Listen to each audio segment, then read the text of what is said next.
Sasquatch and Holler.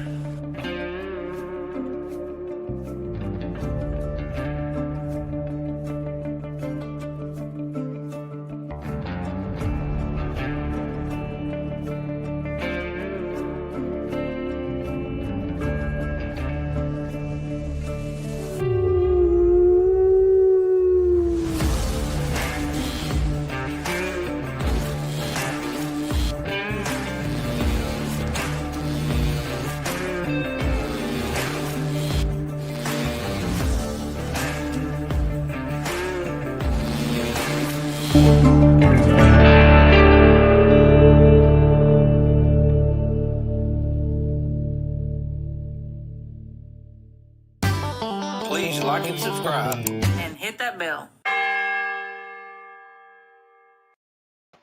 Hey, everybody.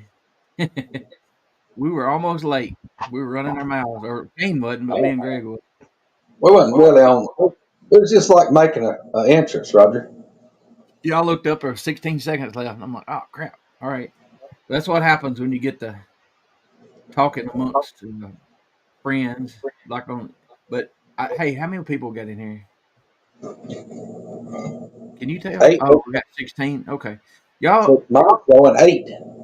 when I came up with the idea for this, I thought there wasn't many shows on, and some people come out of the woods and made their links and stuff, and I sent some I sent some invites out to some folks. So I don't know who might pop in, but it don't matter if anybody else does or not, because we got a good group here, and I don't know what we're going to talk about. But Kain, what you been up to lately? Not a lot. Just working and looking for mushrooms. I've been lately. I check out your TikTok pretty much TikTok every day. They also they sent out alerts this morning. TikTok did that we can do shows from our studio now instead of just your phone. So that might be something some of you might see in the future. But the problem with TikTok is there'll be so many trolls. I don't know if it'd be worth it or not. Might not have a discussion, but because some of the stuff we're probably going to talk about tonight, a lot of your old time Bigfooters, they reject some of the weirder stuff. But I've been finding out, Kain, the first time I talked to you, I'd had guests talk about some of it, but I've really been kind of digging in, and people always say everything's connected. I'm starting to believe that more and more every day. I mean, I've always believed that, but some of the stuff I'm finding out is pretty amazing, and I don't know how I would have reacted at 30 years old. Yeah, Roger, well, go ahead, Kain. Where the answers led us so far. That's how I'm with the way I look at it. There's kind of you could say the 4 horsemen of Sasquatch and Bigfoot, kind of showed everybody, how far they got with it. And then, in my opinion, it's pretty much stagnated for the next 60 years. So the answer to me is outside of what we already know. And the only place that leads me is to look beyond, to start looking and under other rocks, per se, to see. And I firmly believe, too, that we're going to find more answers there once we start that. You're right. I was thinking about, how do we be different? How do we do all these topics have been talked about over and over and over that, went through the same thing. And so then I had a thought of, okay, now why do these things happen to me? Why have these things happen to me? And I started looking at me more, and things started opening up a little bit. And it made other things make sense. And I know that sounds weird to a lot of people, but Kain, one night after I started reading, about things, I and I don't know what this means, but I just threw it out there. I was like, oh, how many here have, the M's in your palms, and how many of you have a certain type of blood or whatever? And Greg, it was a really high percentage of the people in chat. Not everybody, but you had these rare Okay. traits. Yeah, these rare traits, and the chat was 80% or better. And so I'm thinking, well, we always wondered, Greg and I and Misty and Spencer were like, what's drawing all of us together? And I still don't know that. But when you start looking at yourself and the people that have other blood types, look, I told them, you need to try to figure out why you're drawn to us. You're not left out of the club, so to speak. But I've started learning a lot about myself and my history and bloodline, and I've been blown away, actually. I know you've probably studied this stuff for a while. Yeah, it's always been actually probably my first passion was ancient knowledge and stuff like that. I've carried that throughout my life. I can't tell you how many books I've read on the subjects, all different types of subjects, but from my 20s, sure, since I was 20 years old and on, just kind of searching for answers. And obviously I'm really big into the mound builder and ancient sites and ancient native lore and native everything native. And there's a lot to that, though. There's a lot of commonalities. If you ask people, how many of you have seen what you think is a ghost? How many people you might ask have seen what you might think is a UFO? How many people have had a Sasquatch experience? You'll find that a very high percentage of those same people will all have that commonality. And then it goes even further. Like I know a lot of musicians, and there's a lot of people that have had those same experiences. They're also musicians, and it's pretty interesting. Or when you say musicians, can you include creative-minded folks with that? Sure. Yeah, it's actually we use each side of our brain. You're either artistic or you're mathematically inclined. Which I say that's not quite true, because most really, really good musicians that have maybe like born with perfect pitch are usually really good mathematicians too. Yeah.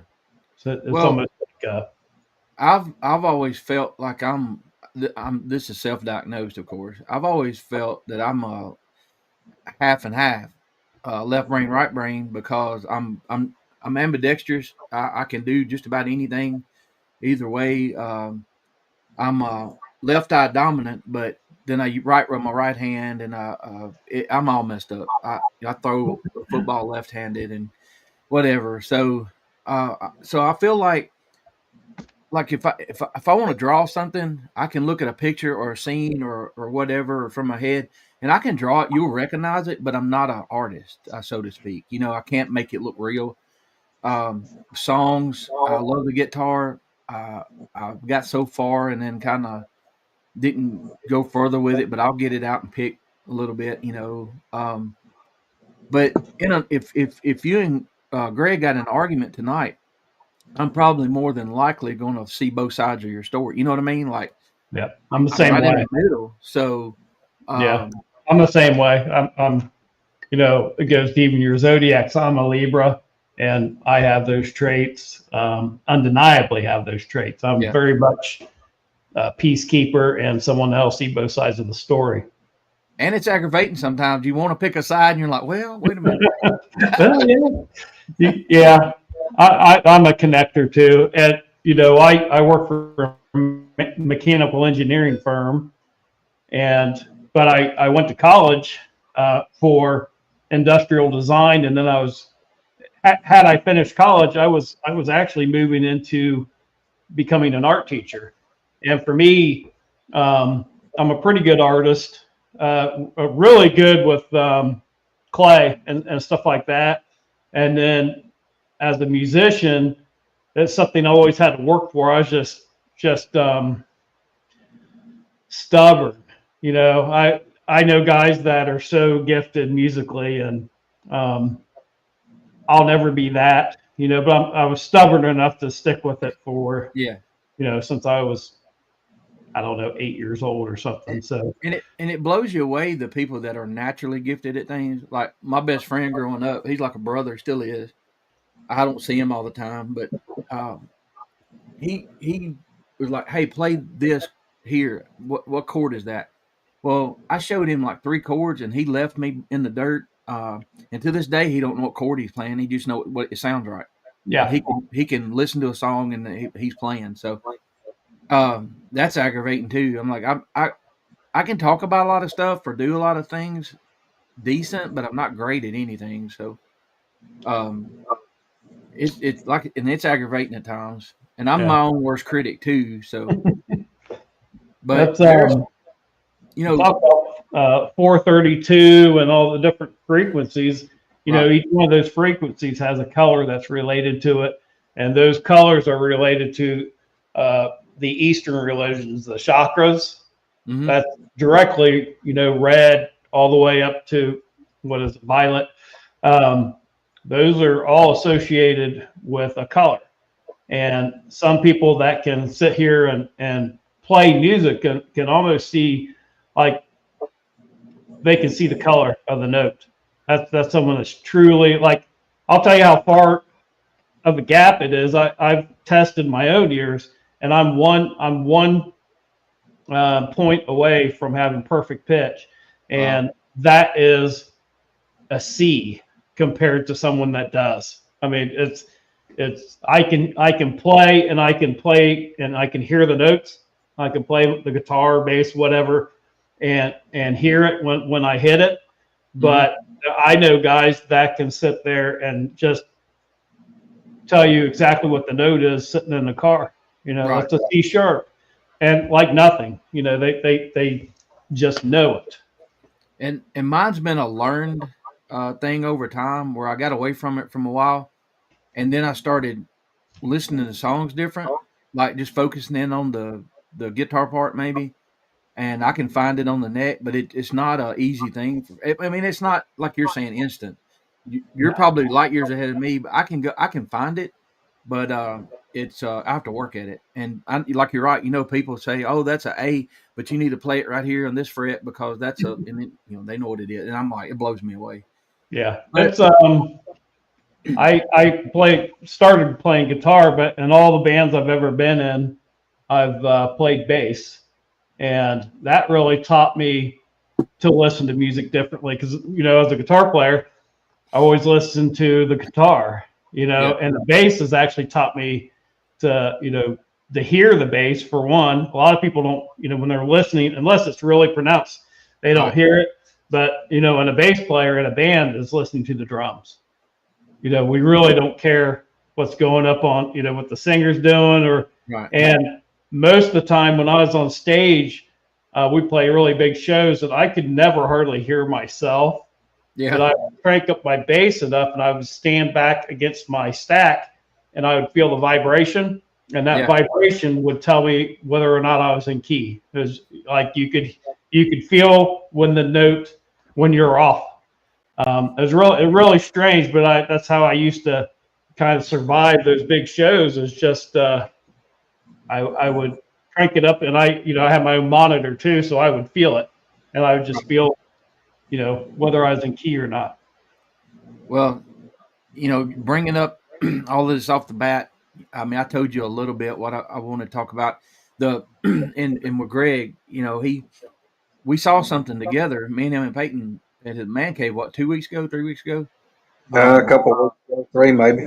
And I don't know if the conditions were right because I do believe that a lot of this, uh, if you want to use the term woo, is natural. It's the natural world. I mean, it shouldn't surprise us, but it does because the knowledge has been cut off from us. You talk to different groups around the world, they still talk about it in their oral tradition or whatever. But it's something I said the other night, I hate the fact that we have to relearn things over and over and over. And when you talk about something that's natural and people laugh about it, like you're, no, wait a minute, we're talking about energy. Got into a discussion a few weeks ago about positive, negative ions in the water and the minerals in the soil and yada yada. And you know, that's what I've started looking at is some of the areas. Uh, why do some people that are connected or know what they feel like? I've always felt different.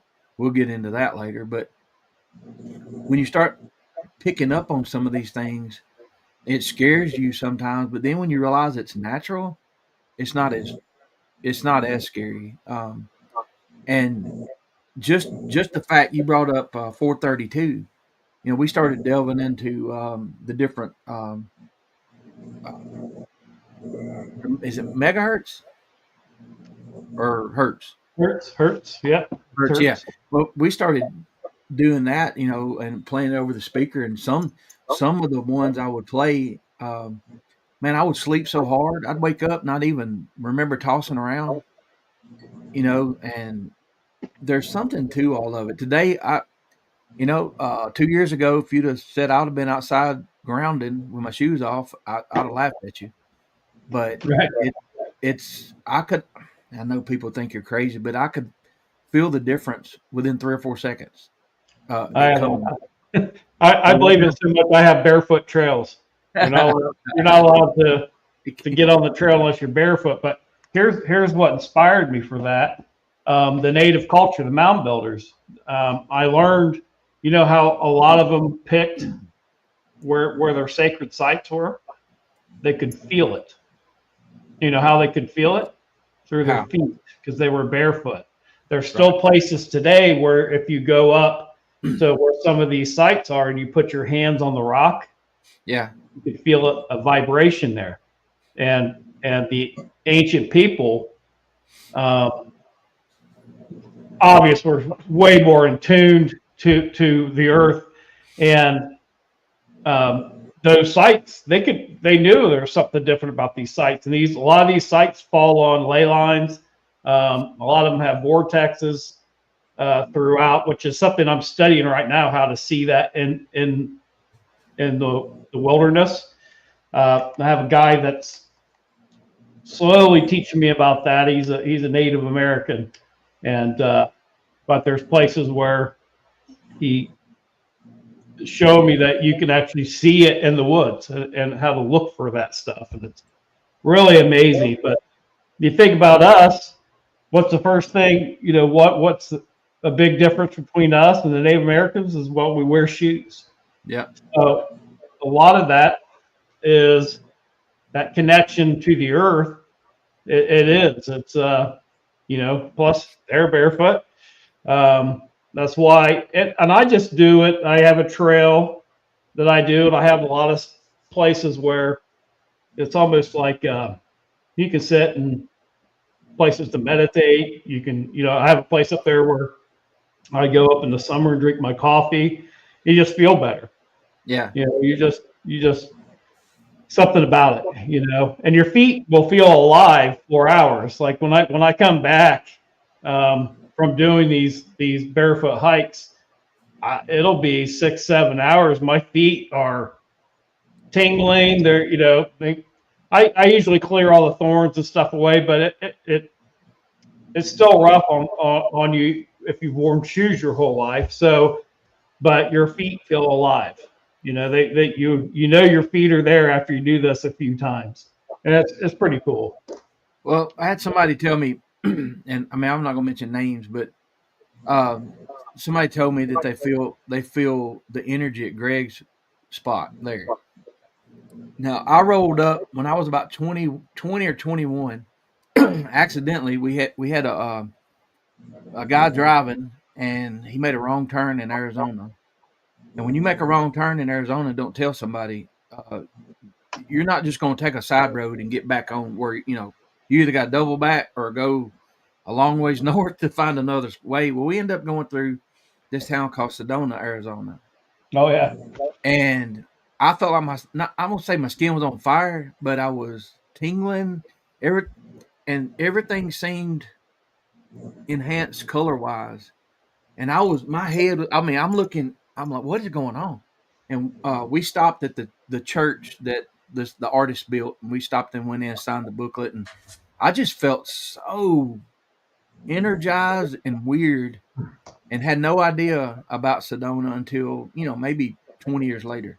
I saw it on some documentary. So when I tell y'all that Sedona is charged with something, they talk about vortices and all that, and the magnetic whatever, and I felt it and didn't know.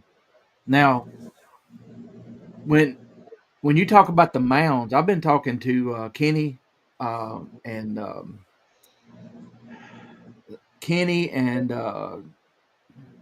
our buddy from Oklahoma, Pyro, and I brought up the mounds you were talking about. Now, you mentioned mud floods, stuff like that before here, but what do you think about the stories of the giants and the mounds and giants in general, where throughout history people have encountered these things, and then all of a sudden they're gone? It's like like the Smithsonian I've been digging into. They're hiding everything. No. That and they don't want us to know. And I told Ken Shivers one night, we have major discussion, and he's taught me a lot. And I said, Ken, I feel like I didn't know why they made the reservations back in the past, but now I start to feel like they separated people that knew from people they didn't want to know. And that covers a lot of stuff.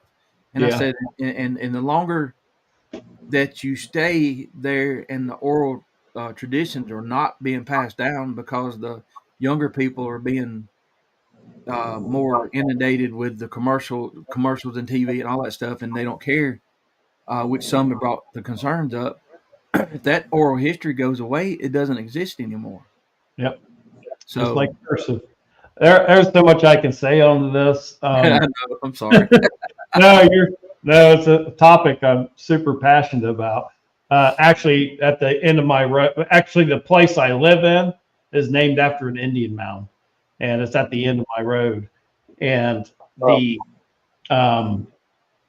there's a lot like one thing is, when you're looking into the history as far as the giants and stuff, there is so much documented evidence that late 1800s was kind of the golden age for archaeology. They were going into a lot of the mounds, and I have mixed feelings about that, but they did, and these were smart people, and they want to try to say, well, these guys were trying to sell stories. No, that's why I'm always on the hunt for books pre-1920, because it's almost like there was a line and there was a shift, and that's when it started getting censored. And I have documents on my phone actually that will show you what they found in these mounds, and then where it's been redacted, big lines, when it starts talking about the sizes and stuff. And the only way you can really get the unredacted version is to actually find the books. And I've gotten 2 so far on the ancient mound builders, the Adena, and they're before 1920, and they're incredible. They're just the knowledge that the Adena people were one, they were all about how would you put it, funerals and ceremonies. You could die and be cremated, buried. They had so many different ways to be buried. It was almost like a um, I wouldn't say a business, but you picked your way. How you wanted to be. You want to be buried sitting up. Um, you want to be cremated, have your flesh picked off your bones. It was an industry, and even in their pottery and stuff, when you really start deep diving this culture as a people, they didn't really believe in straight lines, and that's why a lot of their settlements and stuff were based in the bends of rivers, because that was their belief system. And a lot on their pottery and stuff, you don't see straight lines. That you see everything, the energy flows. That's how they believed, and that's how they built their sites. A raging river and with a hairpin turn in it or an S curve. That's where their site was going to be, because they believed that the energy would flow down that stream and basically be more powerful in those corners. And what about where a big tributary comes in, like Greg's place there? Greg, do you have mounds in Bankhead or in your area? Like, do you have Indian mounds? Roger, we don't now look. I could carry you where the creek runs in right into the main river here. I carry you up that creek and show you graves, rock or stone covered graves that are supposedly Indian graves, and I don't know why they wouldn't be Indian graves. I mean, those things are scattered all over the place. But now, due north of me, it's probably about 20, 22 miles, are some of the largest mounds in Alabama. It's not far. It's just on the other side of the Bankhead. And So it's not far. the reason I asked, the discussion we had about that T is right behind your man cave, is where that waterfall and then that water comes in, and you found Yeah. all the artifacts. So, what Kain, I think you're implying is that of course they feel the energy in these places, and that's where they decide to settle down. And I heard somebody else tell me the same thing about the where the water would meet different parts. So it's and Roger, supposedly when water changes, like water flows into another body of water, or if water drops, like any kind of waterfall, anything like that, it's supposed to make a I don't really say a vortex or a pool. I guess a gathering of negative ions. It's something about when the water blends or changes state, or if it drops, it's supposed to do something about negative ions. I don't remember exactly how that works, but it's supposed to be a negative energy. It kind of like neutralizes stuff, I guess you'd say. so what I'm trying to find is being half dumb. I try to find the connections on a lot of these things, and even Peyton the other night, after we left, we saw. I don't know if Kane knows. We saw that burst of energy. Y'all is a flashing light. It was 7 times in 3 hours, and to me, it looked like a burst of yellow light, kind of like that cold fire or whatever. With it. Well, anyway, I was glad I finally saw it, but Yeah. at one point it had to be 150 feet off over the water. Probably it was moving. It didn't stay in one spot. Yeah. Yeah, it would have been the way it looked. I mean, it was like it kept getting further away from us, but it wasn't gaining in elevation, and to go straight away from us, it would have had to been way up off the ground. I mean, like a long way. Yeah, Right. 150 feet. So with the energy discussion and the water, and then the settlements in certain areas, um, to me it started making sense when I started looking at some of our blood types and whatever. And you have people that have different blood types, and then you have like me with no negative. I'm supposed to run like cooler temperature. Well, if I go to the doctor and read 98.6, I have a slight fever. I'm a 97.6. So I started reading some of these things, these physical traits, and it's spot on. So um, now, people in the chat, you're like, why are y'all talking about this stuff? Because I feel like, I don't know about the other two here, I feel like some of this woo stuff is is natural, and some of your animals, including Bigfoot, maybe a people or whatever, they feel this stuff too, and maybe uh, they recharge, so to speak, in some of these places. And if we know where these spots are, I don't know why they would be drawn to them, but if humans are and the Native Americans were, the Bigfoot don't have shoes on either. So it's the Well, same. think think about this. I mean, look, I know when you got a big massive power line like some of these big, these uh, power line, the towers, or these high tension lines are way up off the ground.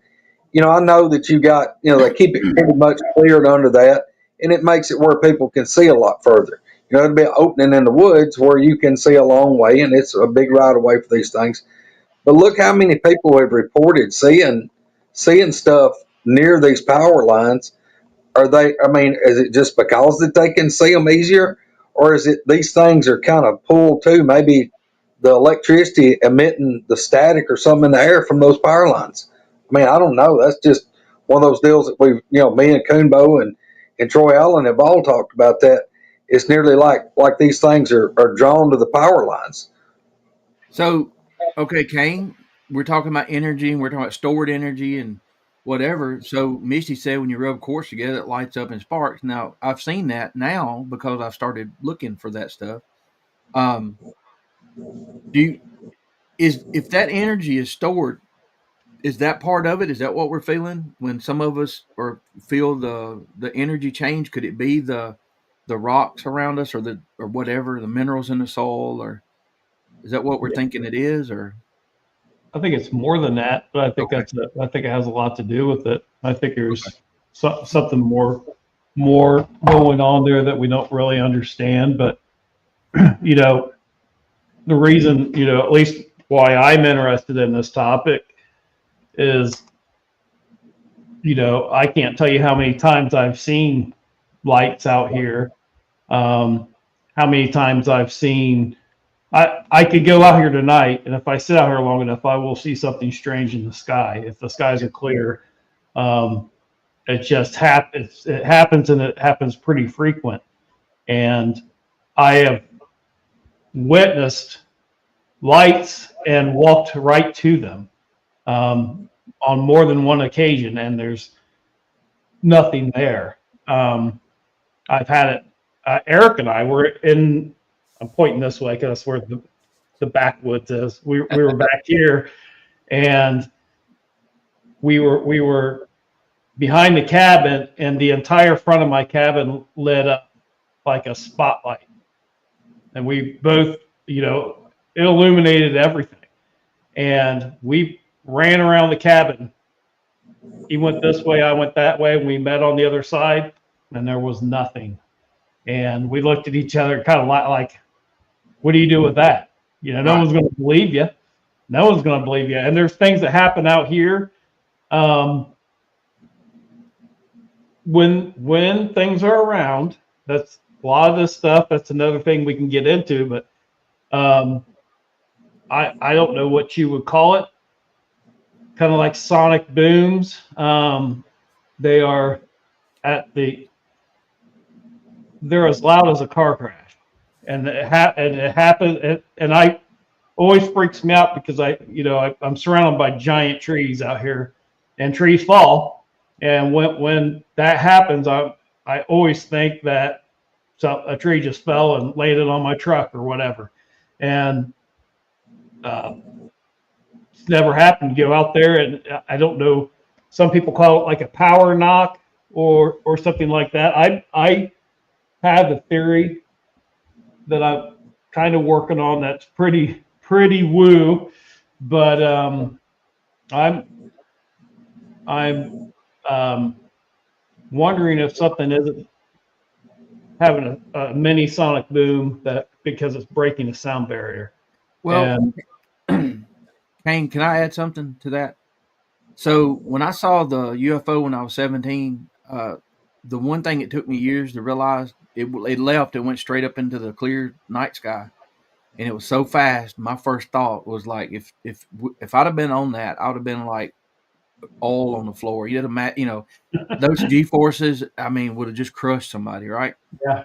But what I didn't realize, and me and Greg knows, and you shoot guns, and you have the ones, the bullets that break the sound barrier. You hear the crack. It's just something you hear.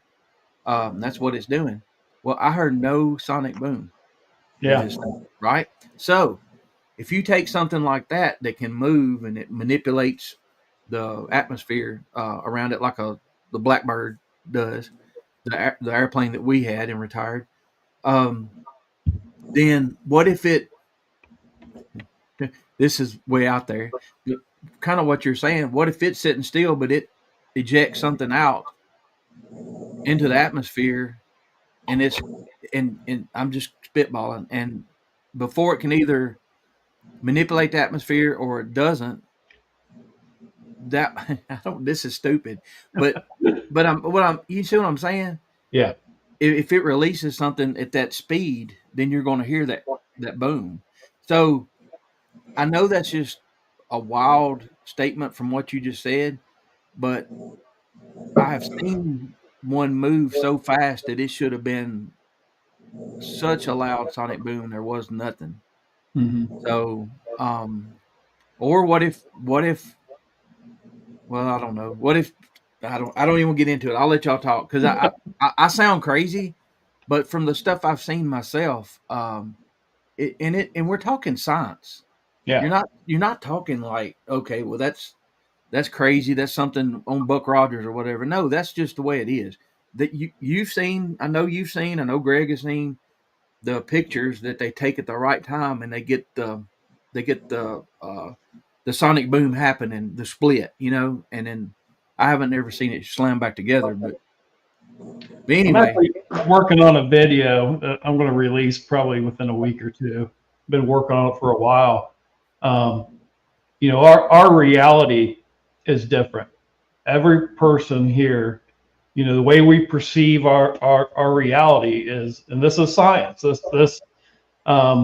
there was I'll have it on my video, but there's a dress that caused all this controversy because they asked the crowd to pick what color the dress was. Right. It was across the board.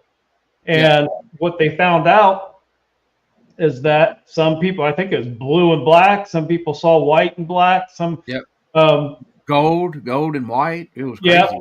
Yeah. And that goes to show you that, I know there's some African tribes that can't see the color blue. So what we're seeing is, way it was explained to me is like imagine trying to see out your hand. With if you removed your eyes, everything that our reality we perceive through our senses, through our eyes, our smell, our touch, and you take one of those away, and it shows you truly what are we? We're a brain on a spinal column, and we're sensing our environment, and our environment's different. And Kain, who better to explain this to us than the guy that was blind for 45 minutes one night last year? Exactly. That's right. Exactly. Yes. Sorry. Go ahead. Yeah.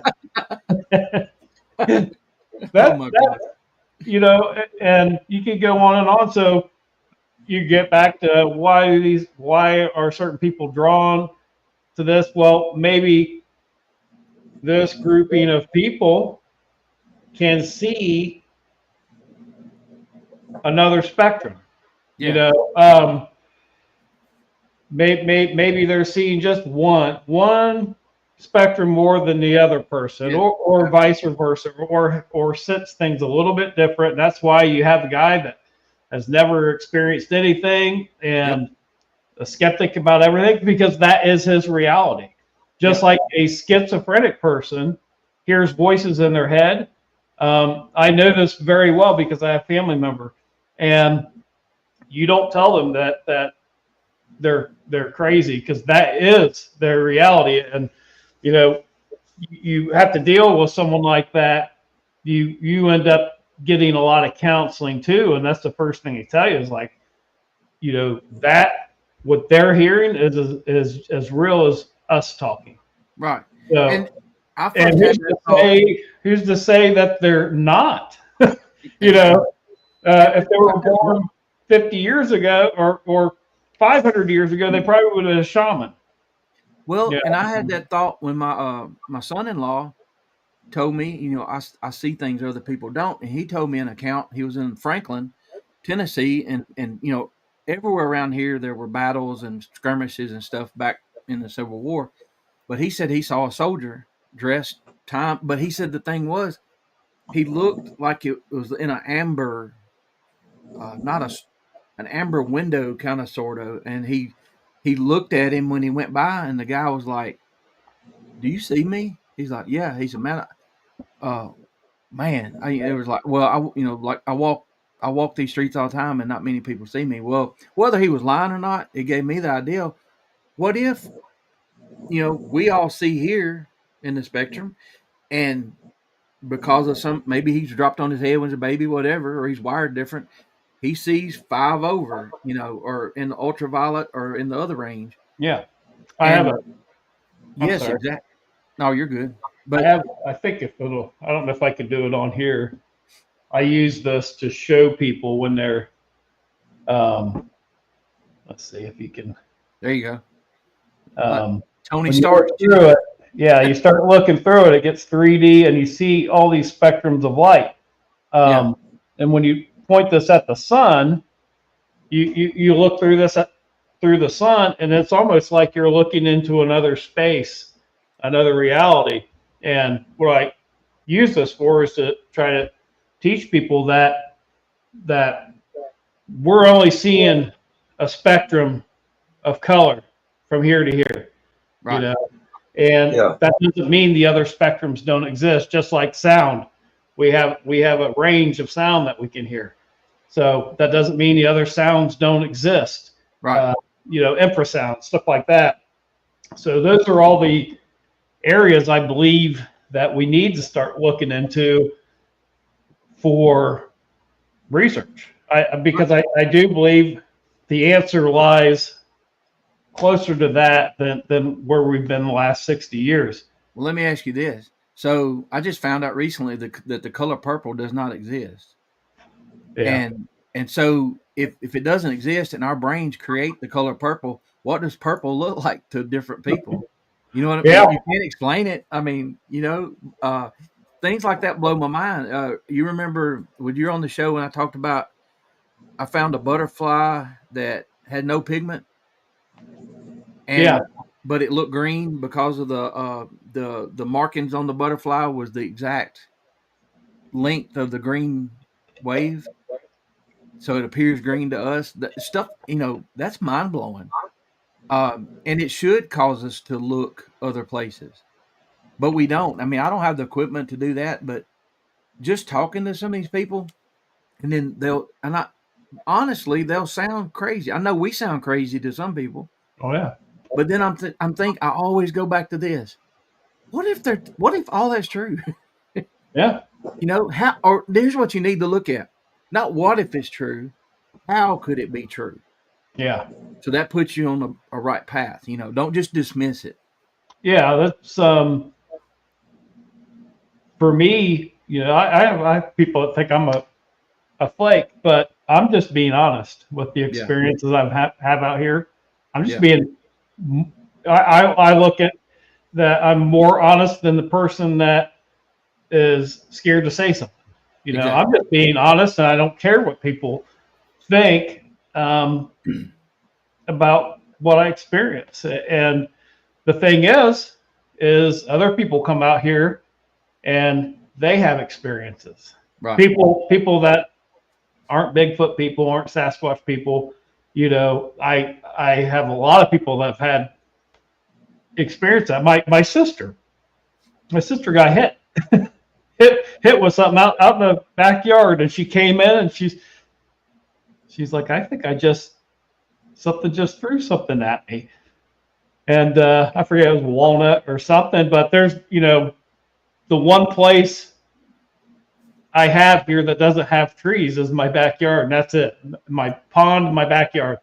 Everything else is surrounded, and she's in the middle of the yard. She gets pegged, this way. So people end up having these experiences, and then you don't sound so crazy. And I think I told you the story about my dad. My dad was a farmer, and very, very, epitomized the word redneck. And he was a hunter. He was a farmer. Grew up as a farmer. And when I got into this, he was embarrassed. He was embarrassed of me. And I didn't really talk about it a lot around him because I knew he was embarrassed about it. But I'll never forget, it was my birthday, and he came over, and it was my dad and my best friend, and we went out. I had a 2-story deck at the last place I lived in, and we're out there having a celebratory drink, and very close. Probably within, I would say, 200 feet, there was one of those power knocks. And I'm sitting there, I'm drinking my drink, and I look, and there goes my dad, my best friend, running. They're running into the house, and then my dad pops out, and he's like, "What the hell was that?" Yeah. I said, "Well, apparently it's an acorn, Dad. That's what you always say." That's one of them Texas acorns. So he's cussing, "That wasn't no acorn," and then from that point on. Right. He was my biggest fan up to the day he died, because he had, out of all of his years of being a farmer, hunting, he had to have that experience himself. And once he had that and experienced that, he knew, okay, well, that's unexplainable. And it was a good one. Yeah. It changed his belief system that night. Well, and sometimes that's what it takes. Look, if I hadn't seen what I saw at 14 years old, I wouldn't be, I say this all the time, I wouldn't be talking to y'all right now. If Greg hadn't have had what happened to him, and it's the same thing. And what I keep going back to is why? Why are they drawn to Greg? Why have I seen the UFO and the orbs and has stuff like this always happened to you, Kain, from early on? I can tell you it was a lot when I was really young, and then there was a stage probably especially when I was married and I had 3 boys. I'm just going to tell you this: I turned it off. I turned it off for a long time, and I'm a firm believer that you can. Yeah. And I didn't have time to fool with that. But I had some major experiences when I was young. I had an experience when my sister passed away when I was 16 that gave me PTSD. I had a lot of stuff going on, and then I kind of turned it off. And then after my divorce and all that, for the same reason, that the only reason I'm here today is I had seen a UFO with my ex-wife and my kids, had those other experiences. But at the time when Eric decided to share his story about what happened to him in Ashtabula, Ohio, I was going through like a haunting at my house. I talked about it a lot. And that's when me and Eric met. We worked together, and we were driving, we had an hour drive together. And I was just sharing stuff that was going on at my place. But what that did, that freed him up enough to tell me his story. I think I was the second person he ever told in his life. And that's what started the journey, because, he's like, it's like, man, I'd really like to go out and see what I saw all those years ago. And I'm like, newly single. I'm like, let's go find him. Had no idea. Had no idea that this journey would We'd hike over 3,000 miles, and we were going out 46 weekends a year. And for our whole run, man, we hit it hard. And but I mean, that's kind of how this all started for us, was just by being open enough from having my own experiences that Eric shared his. Well, that's another part of this. That's if somebody comes in for the first time and they look at what's going on, us having this discussion, the people in chat, they're like, they don't understand the connections we all have. I mean, you know, I don't know. It's weird. Like at the LBL meet and greet, I was awkward because I don't like huge crowds usually. And I was really thankful to get to meet everybody, but I didn't have one negative feeling energy-wise from the group. And I don't know if that's ever happened before. You know, hell, I can be not even when you got Wendell, there wasn't nothing negative there either. There was nothing coming from Wendell's area, nothing like. But I kid y'all. But we got to pick on Wendell. And I've had, you know, Don that thought you were blind. I've talked to him for all my life, and he's told me stuff, and I'm like, no, I'm done. I'm full. I can't take in anymore. And as the years have gone, I go back to him. You remember that time you told me about this? Can you explain a little better? So it's like the layers of an onion. And even that's the way I learn things. Even if it's something quick, I've got to learn A, B, C, and D in that order, and then I'm good. But that's what I do with people when someone finds out what I do and they're newly started in this. I don't bring up this stuff. I say, well, there's a possibility that there might be a North American great ape out there. Yeah, I don't believe that for a second. I think it's more than that. But that's where I'm going to start the conversation with somebody. I'm not going to hit them over the head. Well, they do this and that, and you know, it's very small baby steps, and you can have a conversation. You know, especially, I'm also involved with the Project Zoo Book. I don't know if you guys have ever heard of that. Yeah. Amy Boo. Yep, and that's basically where they have a panel of scientists on that are actually researching the subject as we speak. Mm-hmm. Seriously researching the subject, and it's a lot of it is their identities are it's kind of like a non-disclosure. They don't want to be publicly known. But I know there's people from the zoo. There's I've been on panels with 40 scientists going over, and sometimes I can share with people some of those little details. Right. That really get people thinking, because they don't realize that it is very much being looked at scientifically now, and there is a lot of evidence supporting what they found so far. And now you have a panel of scientists that basically do what we're doing here, and they spitball. Okay, if we found this and that, they found several DNA. They found several samples with DNA. They've got handprints. They've got footprints, scat, hair, and finding different ways to test the DNA is a big thing that they talk about. The DNA comes back primate, which, you know, we're primates too.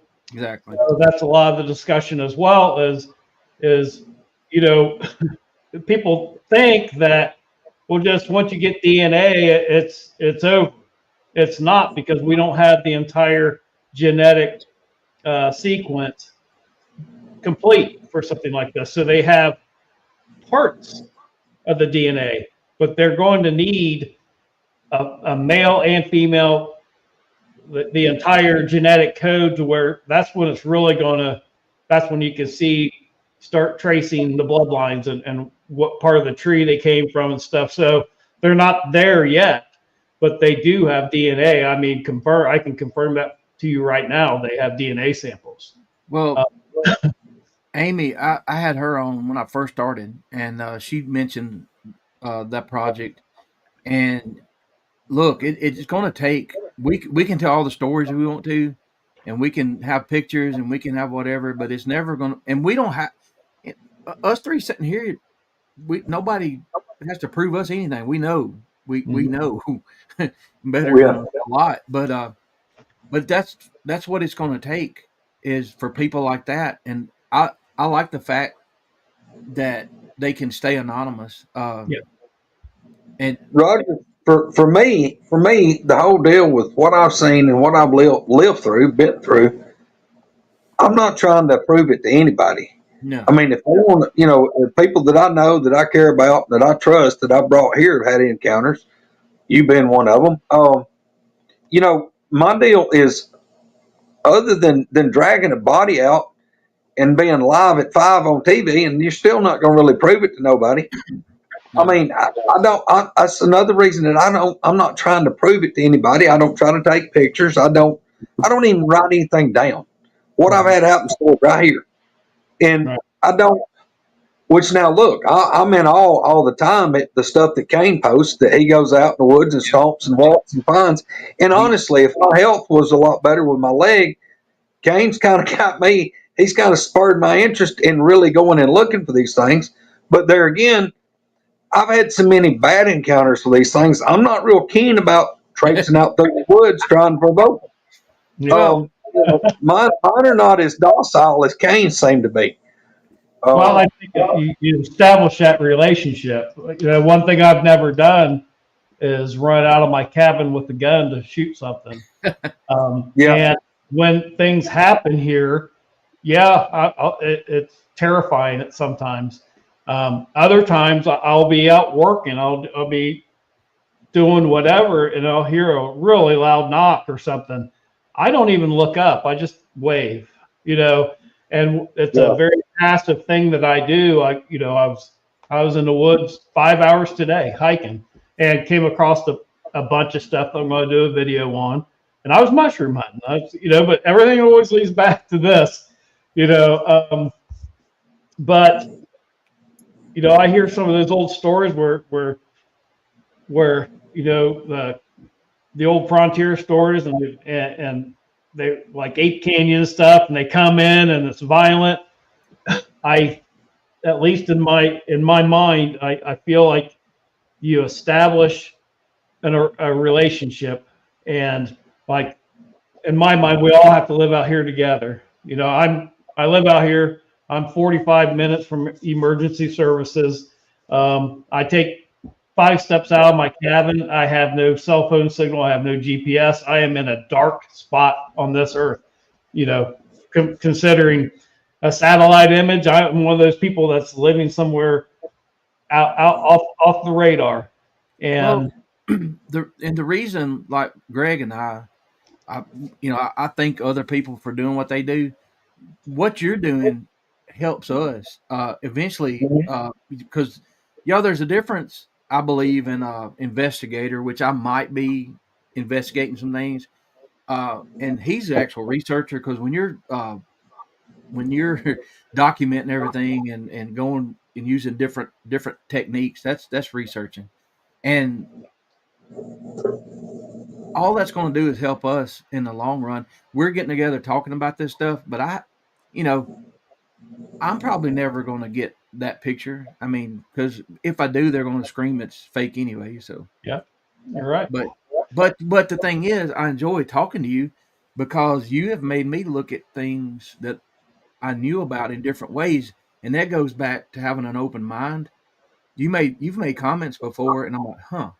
Like, I need to look at these tree structures a different way. So what happened before I had my surgery, we went out in the woods and we found a tree.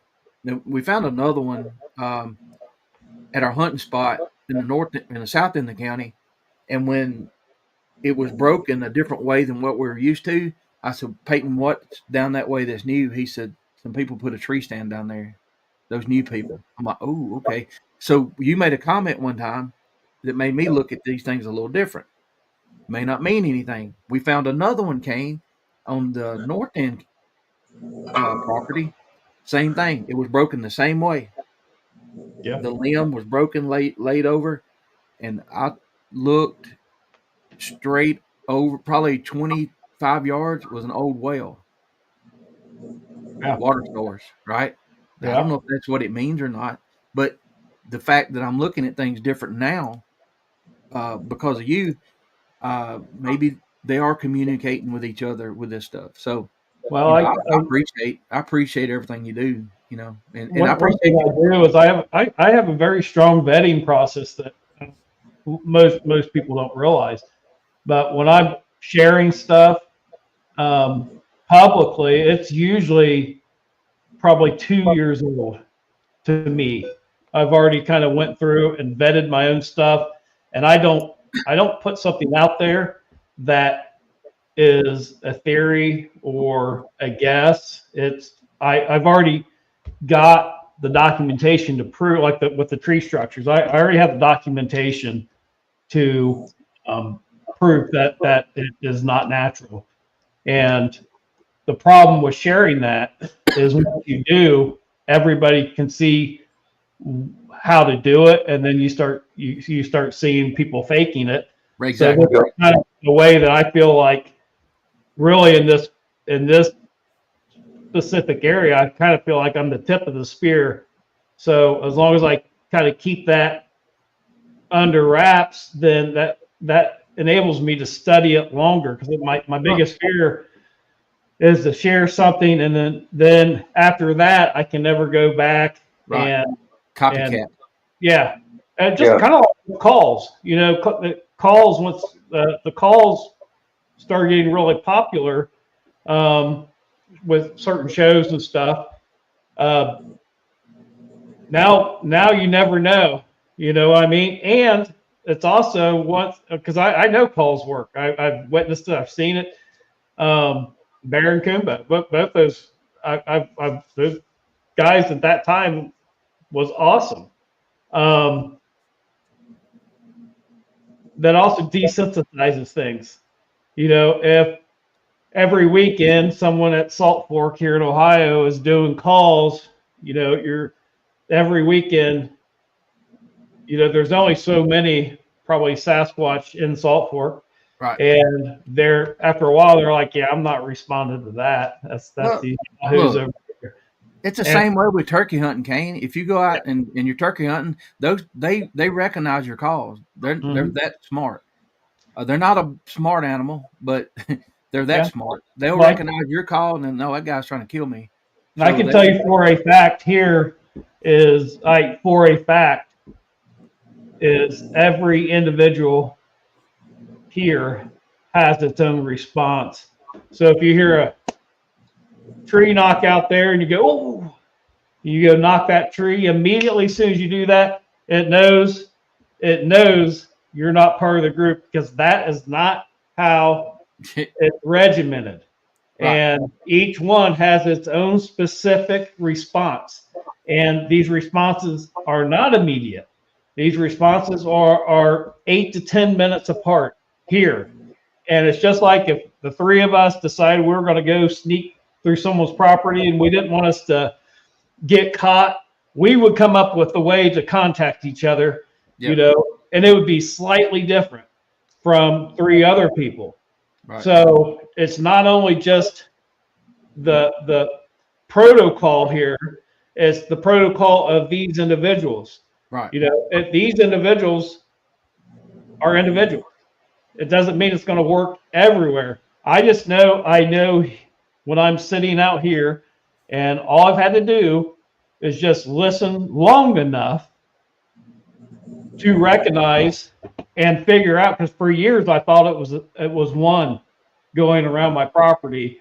And the way I figured it out was I got home from work. I went in, I got right on my truck, and I started going up the ridge, which I do. That's usually what I do. If I stop, I'll go to sleep. So I usually just have to keep going.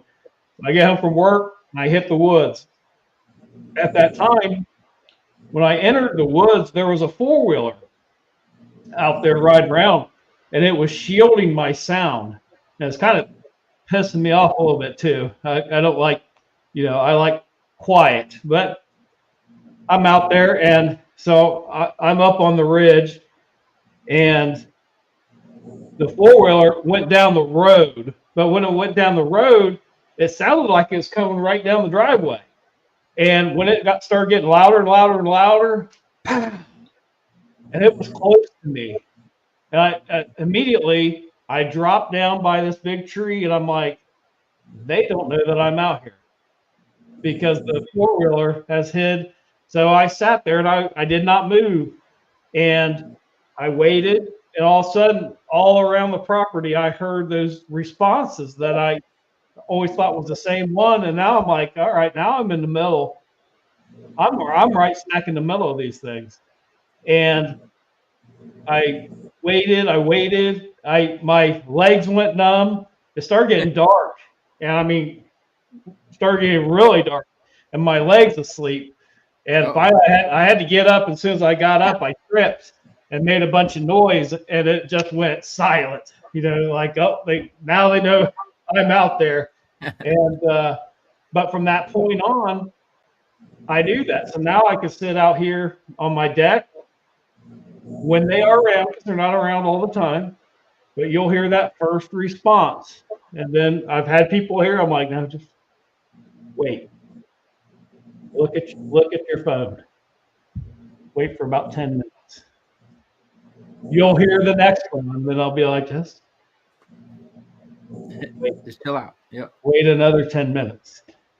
You'll hear the next one, and I can tell you which one it's going to be, all the way around, and that's their protocol. So I don't go out and do calls and stuff because I don't know the protocol. Now, I have done it here. I did it here one time, and I was on my deck, and I was out there for a long time, and it gotten dark, and I was on the corner of my deck where you can't see me, and it had gotten dark, and I'm just sitting out there, and I heard a knock across the pond, and I'm like, oh, doesn't know I'm out here apparently. So I waited for 8 minutes, and the second response here is a mouth pop. Mouth pop. So about 8 minutes, I did a mouth pop, and immediately from behind me, this direction, down the ridge, it sounds like an elephant. Trees breaking. Straight up right behind me, like I'm sitting there, and right behind it comes up and hits the top of my carport, and it sounds like a gunshot. Like it is not playing with all that. Now that I felt was mad that I jumped in, and the one up there, that was its response, and I did it right before, so he was putting an end to all that. And that was when I knew. I'm like, I know now. I know the protocol here, and that's what I listen for. When I'm out here.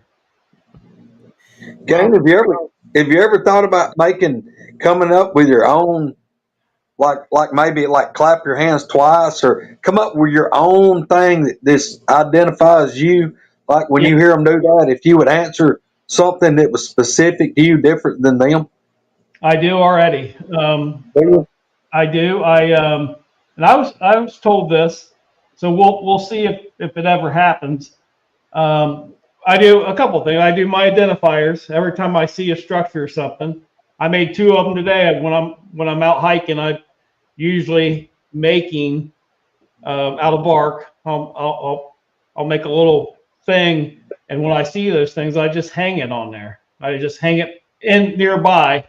And that is one way I communicate, is that's my signature. I do a braid, and I do it, I hang it, and that's got my scent on it. It's and I've been doing that since I started, since I moved here. Been doing it the whole time. So that's one identifier. I play my drums. That's, that is something that I'm the only guy that I can hear that plays native drums outside. And when I play drums outside, it echoes through the valley, through the ridges. And I know that anything that's in earshot knows who's out there playing those drums. So that's another identifier. And sometimes I have little ones. I got all kinds of drums back there, but sometimes I take little ones, and just when I'm out hiking, I'll hit it. That's an identifier. And then I have a vocal that I do, because I was told that if I come up with a specific vocal, that eventually I will hear that. I'll hear that come back to me. So that's something I can try here, and that's something I've been doing for a couple years now. When I'm out there, I'll do my thing, and then I go and I'll do my signature vocal as well. And I just wait. I'm just waiting for that time where I hear it come back to me. And the person that shared that with me said, if that ever happens, that's when you got to go out in the woods to meet them. And then there's a whole protocol to that was shared to me. If you do meet one, what you need to do in that type of protocol. And you don't have anything in your hands. You don't want to have anything that can be taken from you. And you basically sit. And you may or may not at first see them, but eventually you might see it. And then what it might do is it might go deeper into the woods, and you got to follow them. Because this person, what they shared to me is, they said that they're, as scary as that is, they want to take you to somewhere where they feel more comfortable. I got it. How far down this list is it before it says try not to shit your pants? Well, that a couple times this person I've told him some stuff that's going on. He's like, did you go out and meet him? I'm like, hell no.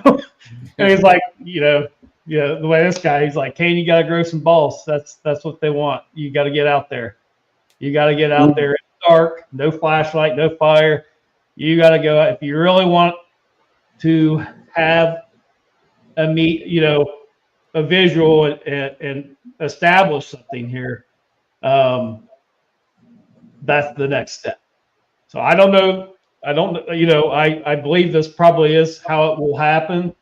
The closest I've had is I've done my braids, and I've on my barefoot trail, I've put my footprint in the soft, how it gets powdery. I put my footprint right there where I made my braid, and 2 weeks later or something, I went out there and there was a stick structure that had been rearranged, and then something, a 15-inch footprint, stepped into my footprint. So where my footprint, very clear, you can see it. I have pictures, and then you see this it actually put its foot into my footprint and made, there's a big impression there. And I thought that was kind of cool. That's like, it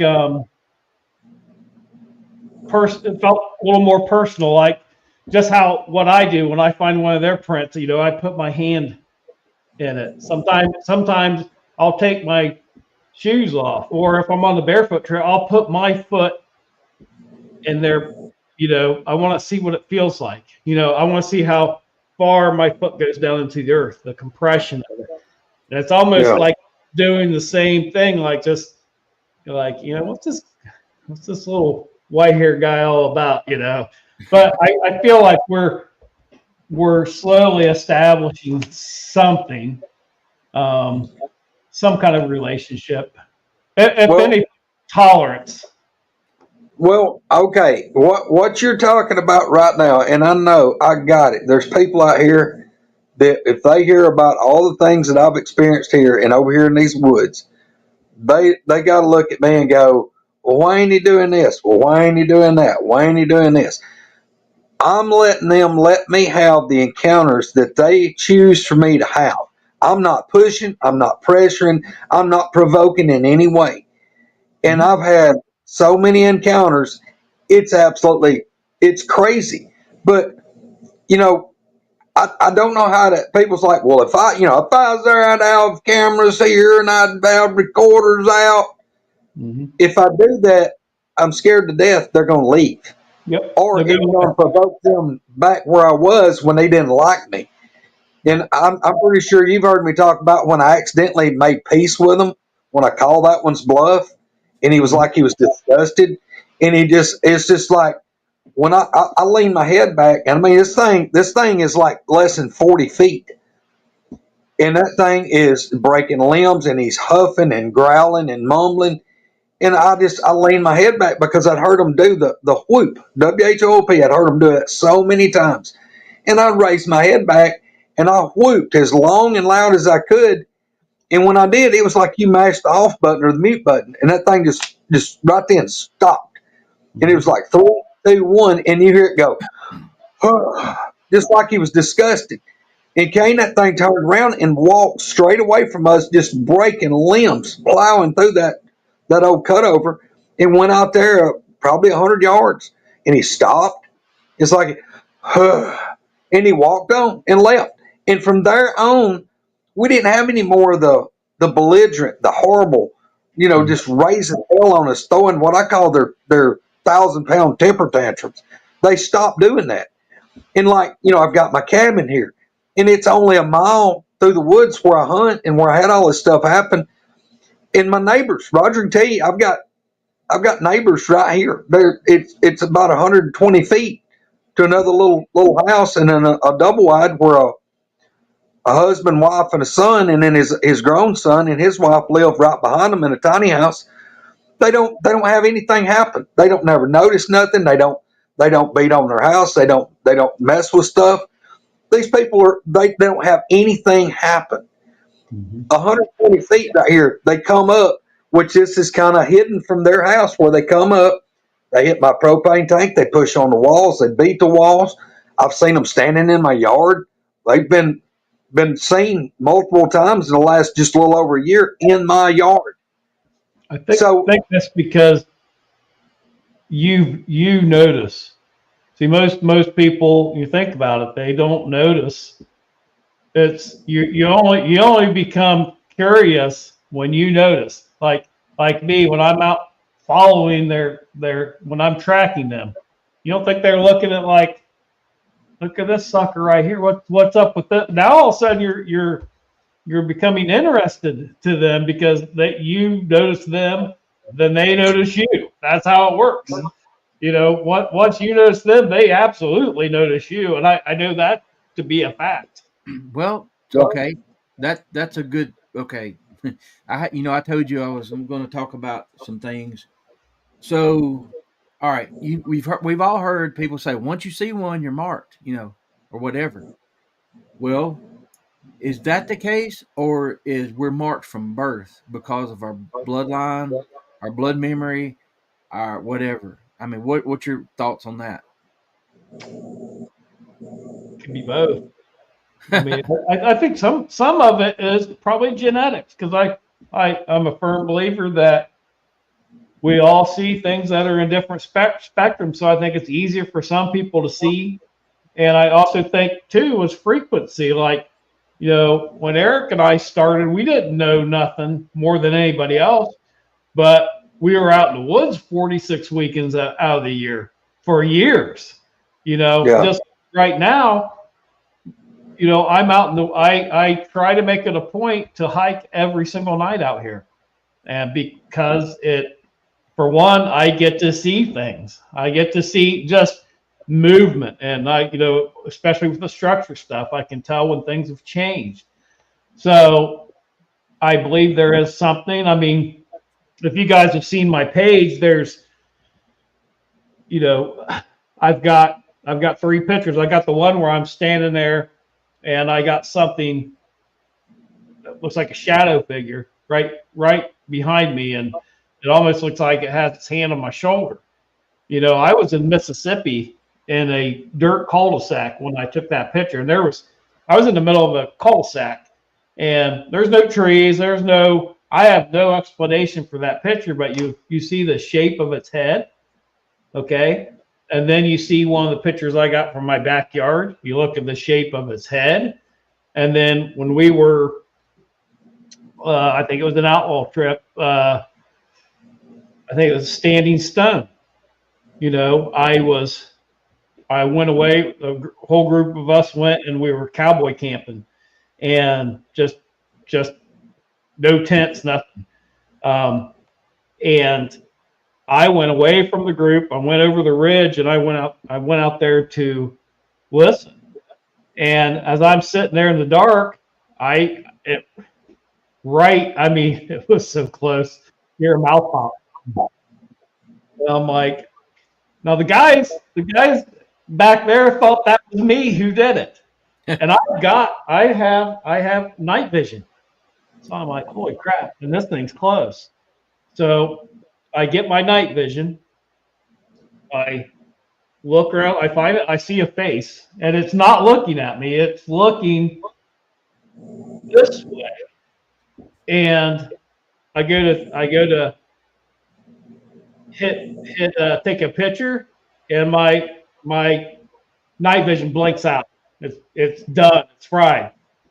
So I get home, get my SD card, go through the entire weekend. I've got hundreds of stuff on there. There is only one corrupt file. Everything I took that entire week, and it was that one. But I did not stop there. I went and I researched it, and I got some stuff, and I uncorrupted the file as much as I could. And you see this same freaking, I mean, it almost looks like the same thing in 3 different pictures in 3 different states. So what does that tell you? I don't know. Yeah. But I mean, I've got the pictures to prove that. So is that, you know, I've thought before that could be an ancestral curse. I've went down the gamut of some of these things. And if you want to hear a cool story, since we're kind of going a little woo here. Go ahead. All right. We love it. So there's these expos here in Ohio. They're called Gift of Light, and it's all about spirituality and stuff. You can go get crystals and some of the things that one things that they do have. They have Shaolin monks there. I mean, all kinds of stuff you can do. And I go to these things twice a year, and for whatever reason, I was compelled. They also have readers there. So I'm walking around, and I make eye contact with this lady as I'm walking by, and she goes, "Are you ready yet?" I'm like, yeah. So I sit down, and she gives me a reading, and I'm not saying nothing. I'm just sitting there listening to her, and she kind of gives me my reading and stuff, and then she's like, "There's something else." She's like, "There's something else I need to talk to you about." And she's like, "You need to ask me a question." And I go, "What's going on at my cabin?"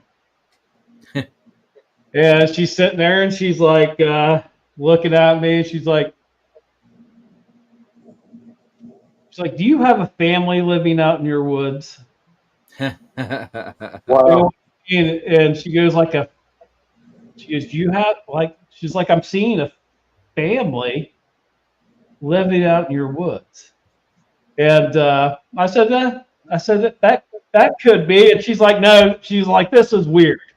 She's like, "I'm getting that." She's like, "You've got this is weird." She's like, "You have some kind of family living out in your woods." And I'm interested. I want to know more about this. And so I said, it could be Sasquatch. And she's like, "I can tell you this." She's like, "You're single a lot, right?" And I said, "Yeah, most of my life." And she's like, "But when you do have a girlfriend or something, they come to your house, they don't like that." And she's like, "Because they like she's like, whatever they're doing whether you're there or not. But they find you very interesting, and they kind of like you when you are single because you pay more attention to them. They're jealous. Wow. Oh my God, jealous Bigfoot. And so we had this really interesting conversation. She wants me to go, like she gave me her card, and she's like, I've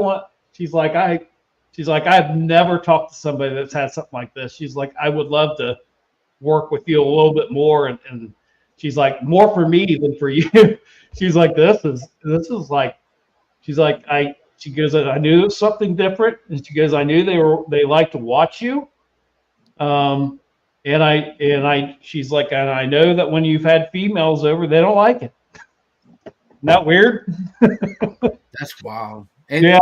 So, I mean, well, I've always kind of, I don't know. You said you can get rid of this or reject it. I did that early on. Like I prayed to God, like, please take this away from me. I had the about 20-second deja vu that time. I had enough time to tell my cousin what was about to happen, and after that, I was like, I'm done with this. I can't handle it, and it went away for a while. But then I ran into a lady, probably in 2019 or probably 19, because it was before 2020.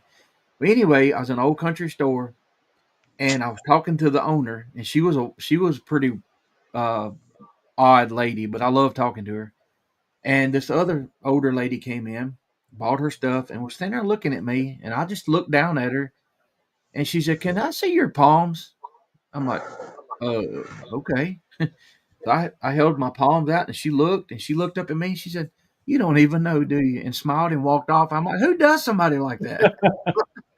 And so years later, when I was ready, I think I learned something about the M's, both M's and all that. And I don't get too deep into it, but because if you do get too deep, it is kind of scary, because when you're reading things and it sounds like how you feel, how everything. I don't want to believe it really, but I don't know. It's just I don't mess with the ghost stuff anymore. yeah, that's something I really steer clear of, because that's something that I'm like a bug light for. yeah. And I don't know why, but it's always been that way. And that's when I mentioned that you can turn that off. If you go to a house, Kain, let's say you walk into a house and don't know is 100 years old or better, can you feel the energy of some places, some old hotels? Certain places. Certain places. Certain places Yeah. I feel dread. Yeah. And I'll share this with you. And I probably have never shared this with anybody. But I know kind of when mind, body, and soul is right. I will have these moments where I'll see auras on people, and it's I've been in board meetings with 12 people, and they're talking to me, and I'm looking, and this one's got like a blue halo. This guy over here is hiding something. This guy over here, I think he's going to die because it's black. It's but you're trying to like concentrate and talk about work, and this is going on, and it doesn't do it.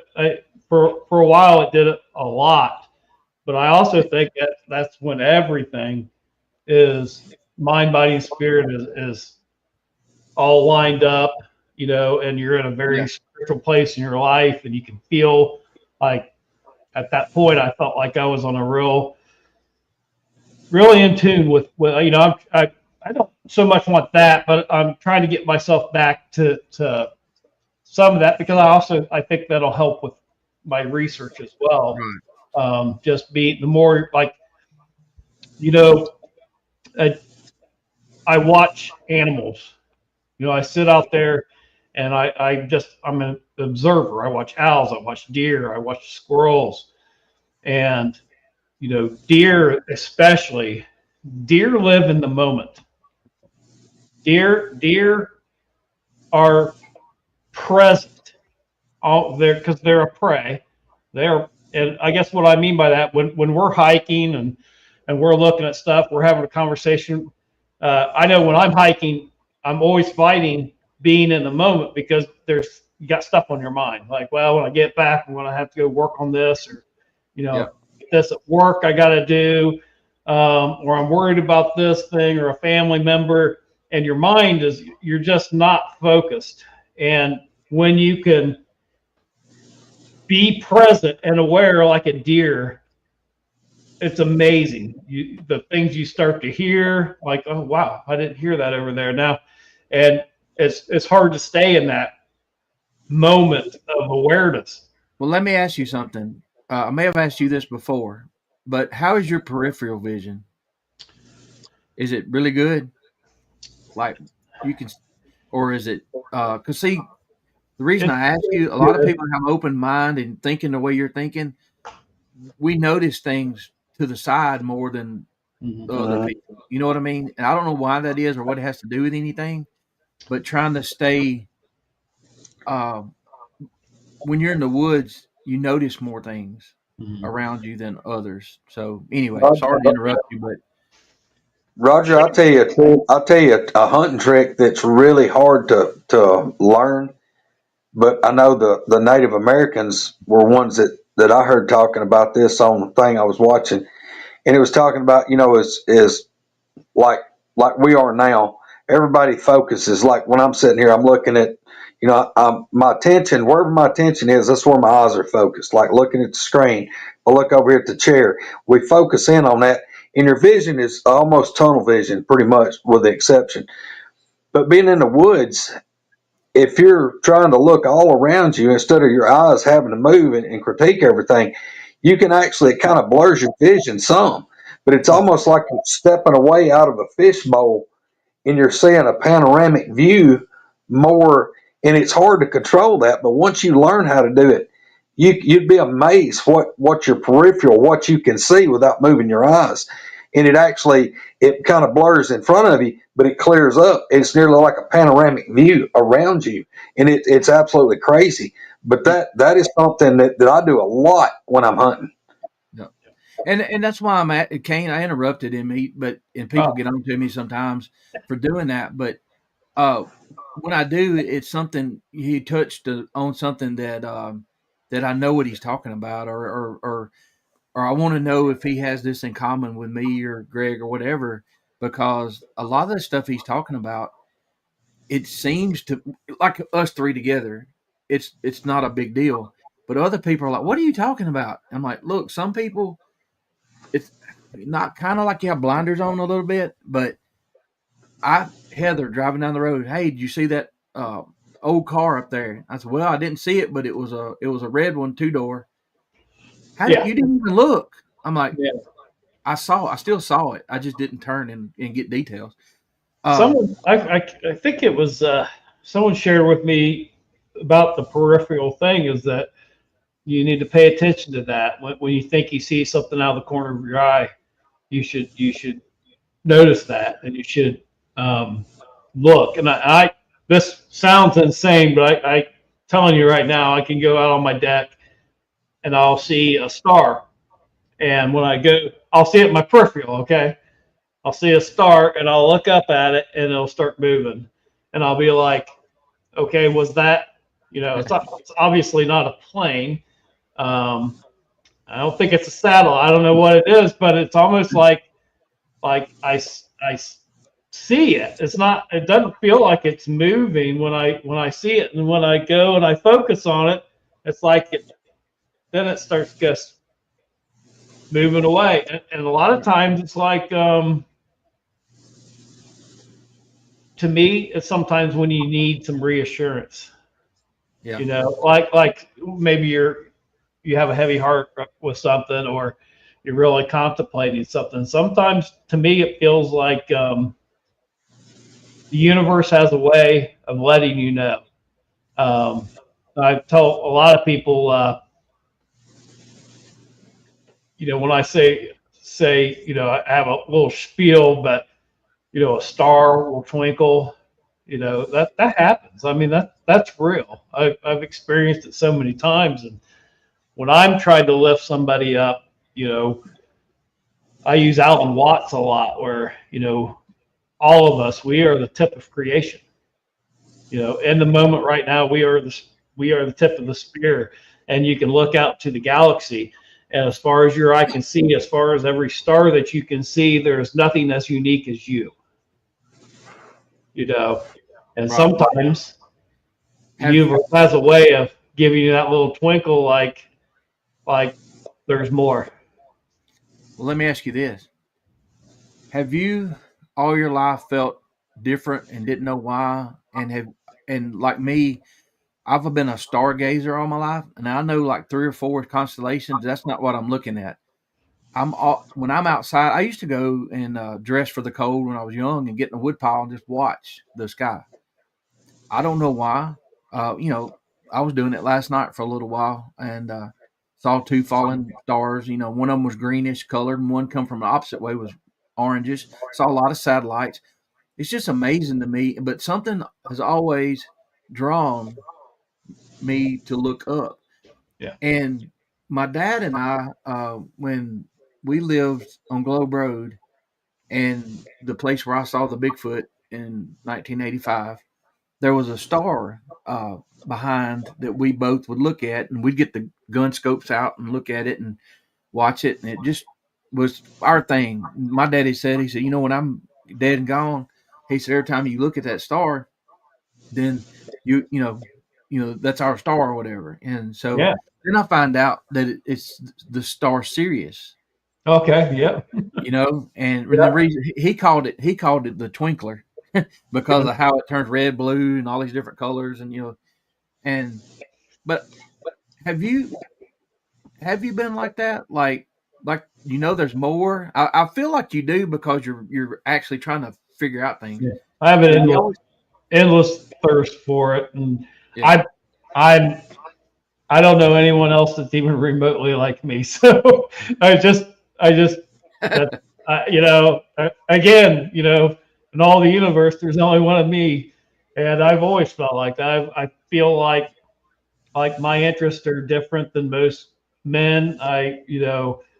Um, when I relate to people most is, you know, look, I read books that are pre 1920. I'm into so much stuff like that yeah, I feel like an oddball, but I've just embraced it, you know, as far as this is you know the I've just always had like it, but I just had a need to know Right. um, things and need to know, and um, it's like a restless spirit of everything, just not Sasquatch, or I mean that's just the tip of things that, you know, if you look on my bedstand, I got all these books, and usually before I go to bed, I just reach and I grab one. It could be whatever, and I just start. You know, I read some books all the way through. Some of them I just feel like whatever I'm meant to read that night, I'll open it up, and it's across. It could be from mushroom identification to ancient, you know, edibles, to Sasquatch, to Manly P. Hall, the secrets of the universe, um, and that's what I do. I like to have that thought in my head before I go to bed, Right. of whatever's got my attention at the moment, and And there's oddities that's happened throughout history has been well documented that just captivate me. And you know, like Edgar Casey. oh God, Oh yeah, my God. love his books. Oh my God. I mean, if you really get into that and see what this man did, and it's not like it was this for years. It's not like it was a small window in time. No, Um, and I point at that because there's so many things, and when you hear people say everything's connected, and you talk about energy, if you've got an open mind, there's so much out there. I read Edgar Casey has I've got several of his books, but he has his it's the Bible, but it's his thoughts on it. Nothing I've ever read that resonates more than what he has said about, you know, the Bible. Um, So he resonates with me, just the whole thing. And it also put me, on a different path. Like that's another thing. I'm really into esoteric knowledge, and that stuff amazes me too. Like the flower of life, and how the ancients. I mean, the ancients knew so much more than what we give them credit for. And they know. I mean, the Knights Templars. When they went to South America, they were able to do a lot of the rituals with the Mayans because the Mayans knew their secret handshake. Wow. Already? Before? It was from 1,000 years ago. They have already had contact. They have, from in the past, because that's a secret society. But when they were able to do the secret handshake, they looked at them as their brother. And what is crazy about that is the Mayans had the same, very similar. One of their rituals is almost exact to the Knights Templars. So there definitely was a culture, probably a worldwide culture at some point in history, and they definitely knew a lot more, and a lot of that knowledge was hidden in stone, and it was hidden in works of art because they'd be persecuted. I mean, Friday the 13th is based off of when all the Knights Templars got killed. Right. It was a surprise attack all around on the same day. Yeah. Yes. And I've been drawn to that story. I don't know why I've been drawn to that. I haven't dug into it as much, but I think it's because of the secrecy and I feel like some of this stuff that's been hidden from us. We I don't know how you focused on it though. It's just like the giants. I mean, when you have an organization like the Smithsonian grabbing the evidence and just who knows where it is, but it's lost. It's most likely, well, for a fact, the controversy now is, most of those artifacts were built before even what the Native Americans that we know today, they didn't know who the mound builders were. So it's hard for the first tribe nation. That's a powerful group, but if they can't claim that ancestry, then what's been going on, and people can fact check this, the Smithsonian, for those cases, they have to, I forget what they call it, but they have to do something. They've had 100,000 skeletons in closets, and they had to reappropriate it, or they over 100,000 in unmarked graves. Well, it was really good. Exciting history right there, and that is the fact. All right, right down here south of me, down here at Tuscaloosa, Alabama, down below Tuscaloosa, you got an area called Moundville, and that's some of the largest mounds, native mounds, I guess is what they label them, in the southeast. Okay, probably in the country. Back years ago, they used to estimate that there was like 25,000 natives that lived around that area. Well, the last I saw something a couple of weeks ago. Now they're estimating that there was at one time as many as 250,000 people that lived around that area. Now, I don't mean like overall. I'm talking about at one time there was that many people that lived there. That's how populated it was with natives. And, the thing about all this history is it keeps changing and changing and changing and changing. And people now have got so set on the radiocarbon dating, and everything I'm researching on radiocarbon dating is like, this has been a major cluster, and this, it's not as accurate as we thought.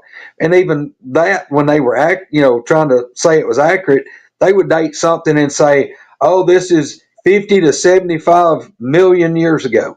Yeah. Well, for us, you hear 50 to 75, you think, wow, that's pretty close. But no, that's a 25 million year gap.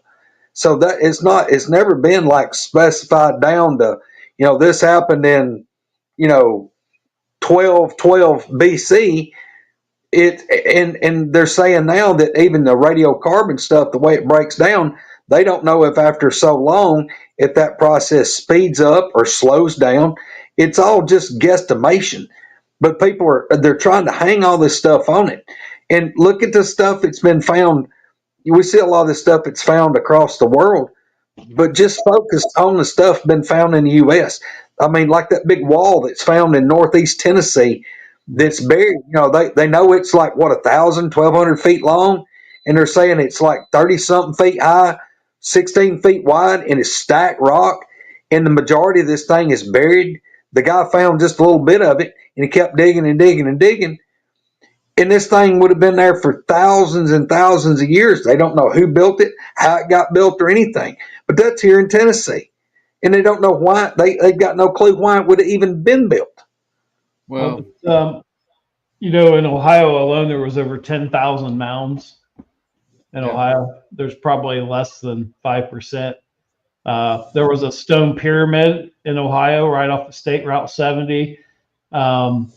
That a stone pyramid. It was the biggest structure in the United States at the time, and they dismantled the pyramid and they built a dam out of the rocks. wow. So what you have is not just Indian reservations; it's an annihilation of a culture, and that's a lot of this culture now. Was already gone by the time the Europeans got here, but they have annihilated that history.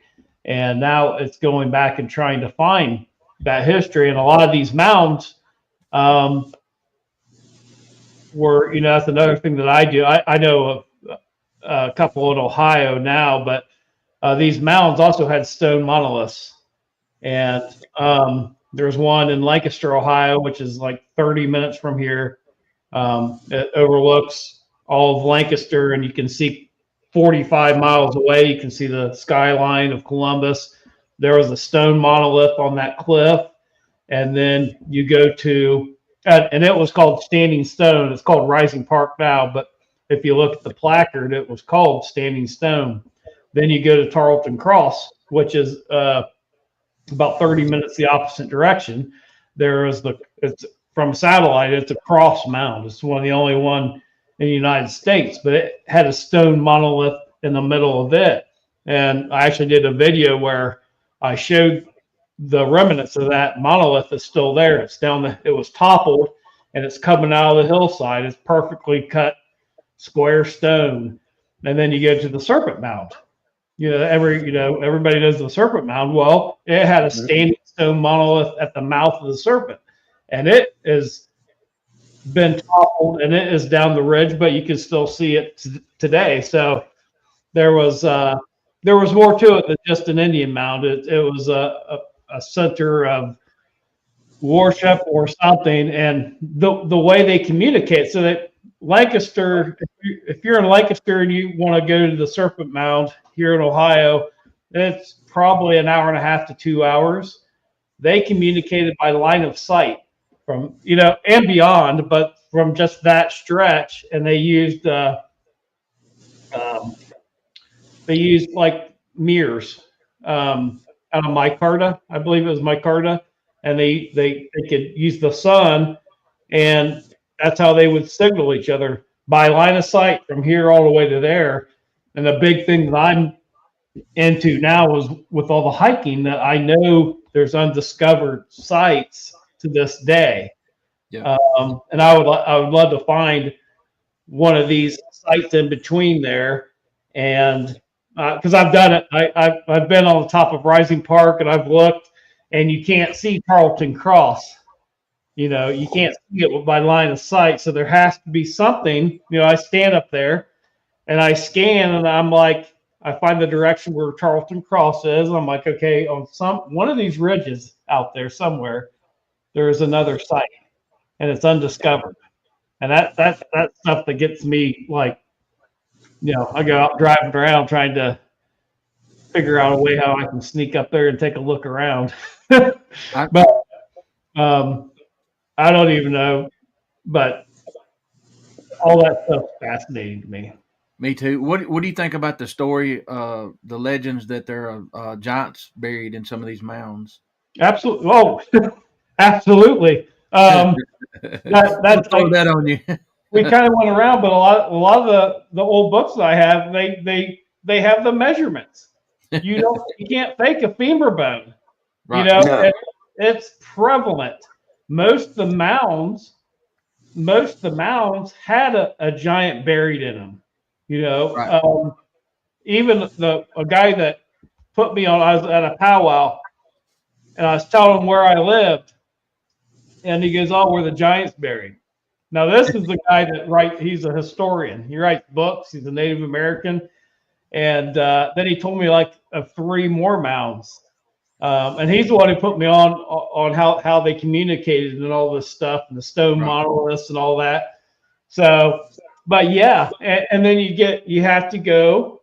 It has literally been censored out of our history. So you have to find those old books, because if you get online right now, I could show you the exact site, and you can pull it up, and it'll be redacted. It did say there was a very large skeleton found in this mound, surrounded by 3 average size bodies, and then black, whole paragraph of where they talk about the size of the bones. And then it went to Yale or something like that. And I guarantee if you call Yale now, they'll say they never had a record of that. And that's just how it works. And this is, man, the archaeologists at that time, they weren't no dummies, man. They were, I mean, I'm reading. I mean, they measured every bone, every, it wasn't quack science, man. They were doing real work. Right. And someone just asked about the books. I can give you the names of them. I don't know off the top of my head. I know one. The Adena people is one of them. I think a lot of these are very hard to find books because they're out of print. So, like the one I had to buy off of eBay because it's so old, but it is it's a joy. It was worth the money, I know where 2 mounds are unless they're torn up. I didn't know what they were, but there was a little brook there, and we found where they used to sit and make the arrowheads, and we would find some broken ones, and like I'll be like, man, whoever they put a lot of work into this one and cracked it right at the end. And I found hide scrapers and all this. Well, my family lived in this hollow, and I'm not going to say where it's at because this family farm has been in their family forever. We used to be lucky enough to have permission to fish in the back. Well, we would walk back there, and I always would look at these 2 mounds, and I didn't know what they were until I saw on Natchez Trace, and I saw the mounds, and I'm like, whoa, wait a minute. I've seen those before. And the thing, I won't tell it because if I do, they'll harass. They're leaving them alone, right? Yeah. But I know what'll happen. But I'm sitting here thinking, I read this a few weeks ago, and you're talking now. Oh my God, I might have been just a few feet from a giant skeleton. Yeah, I know of one too. That's our family. Our family knows that where there's a pretty large step pyramid type mound in Ohio that is undocumented. Yeah. And the same thing. It's on private property, and no one wants to say anything about and the thing too. If you really get into these mounds and you look at, you mentioned Natchez Trace, that big mound there. If you look into the man hours, these people were supposed to have woven baskets, and they would fill up dirt and at a time, and usually they would build a waterway around it. They said that's where they would make the mound out of that dirt. But if you look at the amount of man hours that it would take to move that much cubic dirt, because you can only hold so much dirt in a woven basket and dump it on there, you're talking millions of hours, and it does not make sense. Because at the same time, these people are also supposed to be hunter-gatherers, so they have to find their food to survive and have the time to create these giant mountains. Like I've been on the big one on Natchez Trace. That's 4 or 5 stories tall. I mean, it's giant. So you talk about like what Greg said earlier, and you talk about Tuscaloosa, and I believe I read where that's named after a leader anyway, with Chief Tuscaloosa. So let's look at it this way, Kain. When we think about a village, and we're probably 100, 150, what we've seen on TV, movies, 100, 150 people, whatever. But if you got 250,000 people living in an area that we've never been told about, then they might have the man hours to do something like that, right? Well, they were organized. They had to be. They probably had farmers. They had what it is it was a civilization just like ours. It was not a bunch of savages out there. These people had thank you. These people were highly cultured. Even the Iroquois. A lot of our Declaration of Independence was based on the Iroquois. They had their way of governing is based on that. So you have this narrative that these were all these savages, and they weren't. We didn't really do anything when we took over. I mean, this was a takeover, but that's wrong. And these people were demoralized and put on reservations, and we diseased them. We and that's a travesty. What happened to those people? They should have killed us on sight when we showed up on the shores. That's how I feel. They had the numbers. They should have just killed everybody that got off the boat. So I 100% agree, and I know that the Smithsonian was legit early on. Then they had a guy take over that absolutely hated the Native Americans, and he thought the exact same way. So he's like just did away with all he could, and but it all goes back to right around the turn of the century, because holistic medicine, everything changed right around going into the 1920s. People were a lot more open to, that's when corporation started taking over. Not just that. I mean, even like if Nikola Tesla, he wanted to provide free energy for everyone. Well, there's no way they were having that, So, if he would have had his way, we would have free energy with his Tesla towers that he was going to build. Right. So, corporation, it's the takeover of everything, including medicine. I do believe the Rothschilds are part of the pharmaceutical, at least the wave. They got away from holistic medicines. And I probably mentioned to you this before, but when I was in the Yucatan Peninsula, the Mayans there taught me so much. I mean, it changed the course of my life. Everything that we have, every medicine that you can think of, there's someone from the Western world that goes out in that jungle, learns from one of the villagers what this plant does. They take it back, they sensitize it, and then they sell it to you as a medicine. And in their culture, the jungle provides everything that we have.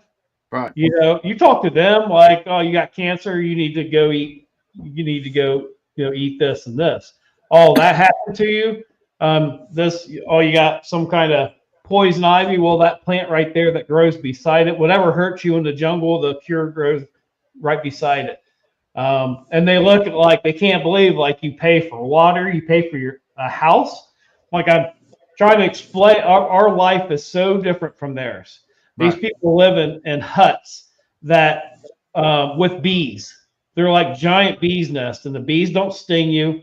They coexist, and they collect the honey from the bees, and they basically provide the shelter and everything that, you know, they coexist together. They both need each other. And then they use the honey back thousands of years ago. They used the honey in their mortar to build these structures they have down there. And just the portion of structures that have been unearthed to this day down in the Yucatan Peninsula is bigger than the size of New York. So when I was down there, they're like, first of all, there's no way you can see all. You're not going to be here long enough to see everything. So we'll do what we can do for you. And then he took me up on the top of the Copa, I believe is what it's called. You can't go up there now, but it's the tallest pyramid structure in the Yucatan. And you look out across the Yucatan all the way to the sea, and it looks like a mountains out there. And he's like, those aren't, the Yucatan's flat. That's all undiscovered civilizations out there that it's taken them over 100 years just to get what they've uncovered so far. And these people built roads through the jungle. I mean, not a path. I'm talking a road out of seashells that go for hours. Yeah, every major site in the Yucatan, this pyramid and this pyramid, they built roads so you could travel, and good enough. Like these are 1,000 years old. You can ride a bicycle on them. I mean, it's like a packed road, but it's out of seashells. And I'm sitting there thinking, it's boggling my mind. Like the thing that I saw when I was down there is time. It's like how many generations of people had to go to seashells and dump on this for 100 miles in any direction. You know, it's not just one road to build these roads up through the jungle that are still used to this day. It's kind of the same thing like that. I think the pyramid I was on was 9 stories tall, and at least here it wasn't like the rocks weren't something that a bunch of people could do. But you look at that, and you're like, that looks like it'd take 1,000 years to build. What you see is just generations of time. That was one of the best experiences of my life. Just learning, changed how I thought about it. As a matter of fact, that is the only place I've ever been to across, all the different places I've been that I felt at most peace. Like I could live there. And a hut like that, no phone. These people don't. I mean, you try to offer them money, and they'd be like, "What do you do? Start a fire with it?" I mean, they are. And the guy told me, he goes, their average lifespan, is like 120. I'm like, you got to be kidding me. And the guy he took me to his hut and his family. And so, this guy looks like he's 90 years old and looked in better health than me, man. Whatever they're doing there, I mean, he's still out there. He's got his wife, and she's in good health. He's out there living, man. And like, I thought about that. Like, man, what would it feel like to like live 90 years and actually live instead of working to make a living, just to live? To live every day, and work that you're doing is just to live. And those people aren't missing nothing. I mean, well, they don't have people coming in telling how miserable they are. That's what usually happens, They won't even let you enter their village, right? Until you wash off. They have bowls outside. They have like fences and stuff, and they have all these antiseptic like what we have our soap, they have these leaves that are antiseptic, and they make you wash off your suntan lotion, your cologne, everything. You have to clean yourself before you enter their village, because they know, which is they don't want it to hurt their environment, basically. I've got a question. Did you ask them how long it might have taken for the jungle and all of that to take that all back over? Like how many years ago they thought it was? I'm assuming it's jungle, but you know what I mean? Oh, like, God, dude, you think we have thick areas here? I mean, you can't, like, one, when you're with these guys, they're like, oh, that'll kill you. Don't get near that bush. And I'm like, holy, we were on this road, and then it's like, how in the hell can you even, it's so thick. It's so thick that you can't even, I don't even know how you get through it. And we're out there hours. And I swear to God, we're sitting there, and this little kid that looks like he's 6 years old comes out of these bushes with a gun, goes across the road back into the bushes, and I'm like, and he's like, oh, he's hunting.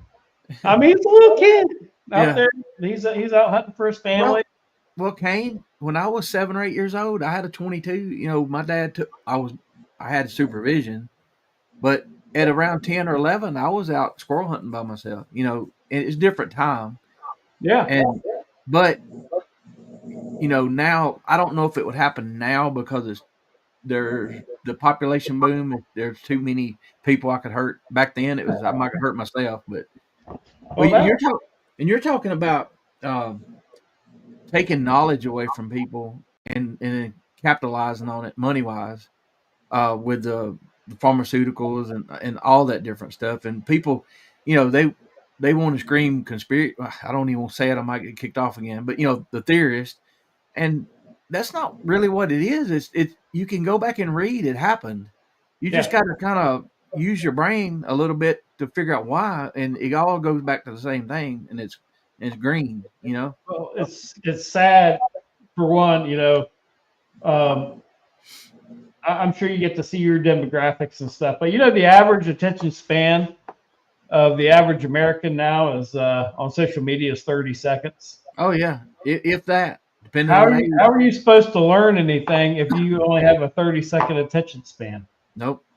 And 3 minutes is that's one of the reasons why TikTok is so popular is because it's based for basically short attention spans. And the thing about TikTok has an algorithm, and I almost like TikTok better than Facebook because my algorithm is all about people foraging. And so, when I first heard of TikTok, there was no way in hell I was going to get on there.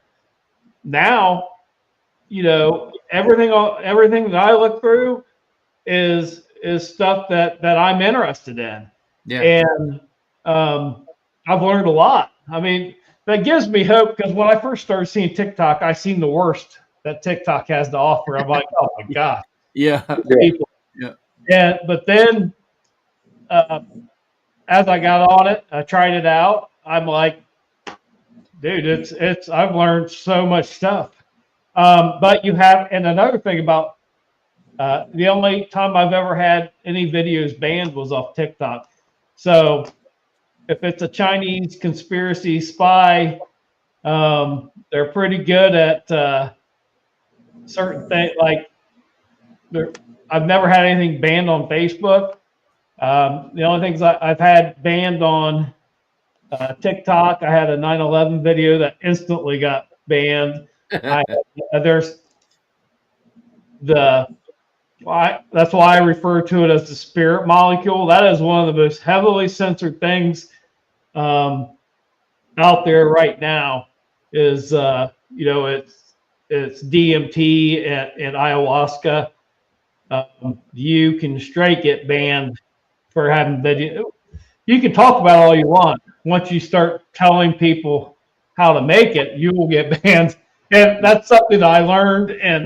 And the thing about it is everybody thinks that you have to be in South America or some crazy foreign country. No, you can make the spirit molecule right here, stuff in your backyard, and that is part of ancient alchemical process. And come to find out, guess who the Knights Templar? Guess what they know how to make the same thing. They know how to make the spirit molecule. They've been doing it for way before it's got popular, and other things. Actually, they have the which they claim is they can make manta as well. It'll be interesting to see because they claim that there was more than one Ark of the Covenant. There was many of them, and they were powered by mana, and they claim to have two in their possession, and they have the knowledge to make mana. And that's a whole. I know it's a whole other deep dive, but the Knights Templars colors are white, red, and black. Well, that is also the colors of the alchemical process. And when I'm talking about the spirit molecule, when you make it from stuff, that's the colors. It changes colors 3 times. It goes red, black, and white, and that's all this hidden. This is all this hidden knowledge. It's even in its symbolism, And this is a Knights Templar that was talking about this, like the alchemical process and the colors. I didn't know that until I heard it, and then I'm like, well, okay, my knowledge, I know how to make some of this plant medicine. That is the truth. And then that's also how you can spot some of the things that might have this these chemicals in it. But the alchemical process is just it's transmuting from one material, you break it down into another. It's the same process, no matter what you're putting into it. And I guess when you start talking about hidden knowledge, a burning bush, I think Noah's Ark was built with the acacia bush. There's all these references of the acacia bush in the Bible. Well, that's also highly, highly one of the plants that you would use to make this plant medicine. So it puts a different spin on it when you think I am the truth, the way, and the light, and you've had one of these experiences. I can tell you for a fact a lot of the Middle Eastern, like Hinduism and definitely Hinduism, the gods that you see, Shiva, and all these depictions of these gods, even their temples are real gaudy and full of gold. And well, if you've been and had one of these experiences, you see those same figures, gods, whatever you want to call them. You see them in this experience, and then the places you go, it's vastly different. But as best as what a human can do, I know without a doubt they were using that, and that they derived their religion from that, because it all makes sense. I've seen what you would call Shiva. I've seen Shiva, in reality as real as us talking right here in a different place in one of these ceremonies. I've met what they're talking about, and it's plain as day. When you do it, you're like, oh, okay. Well, they were doing it. They were doing it. Kind of crazy, but it's for a fact. I mean, for me, it is the best way that they can describe these things over there. It doesn't do it any justice, but I mean, even to and this is something that's universal. It's not just me, it's everyone that's done these have met, sometimes they call it the blue lady. If you start reading and researching all all the things that people see over there. It's to the point now that there's enough to it that they're mapping it. Wow. They have they are mapping so many people have been to the same places that they have learned how to do a slow drip with this and administer it to people, and they are in there mapping the space. They call it the DMT space because it's so similar from one person to the next, and that's trip. I mean, that's trippy when you think like it's to the point to where they're actually able to map the space. So, all right, to somebody like me that's never heard this before, what is it? I mean, what do you think it is? What do you think are you visiting another realm, or is that what you're saying? Or Yeah, I believe that's what you're doing. Conscience, your conscience is part like if you do a real ritual, part of the process is you assimilate your death. I mean, you like I died. All right, I died. I went through the whole process, the remorse, you go through this process where you die and you're reborn. And when you're reborn, you're in this other place. And it's everything there is, as soon as you're there, everything's familiar to you. Like, oh, this is who we are. This is where we're from. You recognize everything. It's very inviting. You'll see all kinds unimaginable things that you can't describe. You have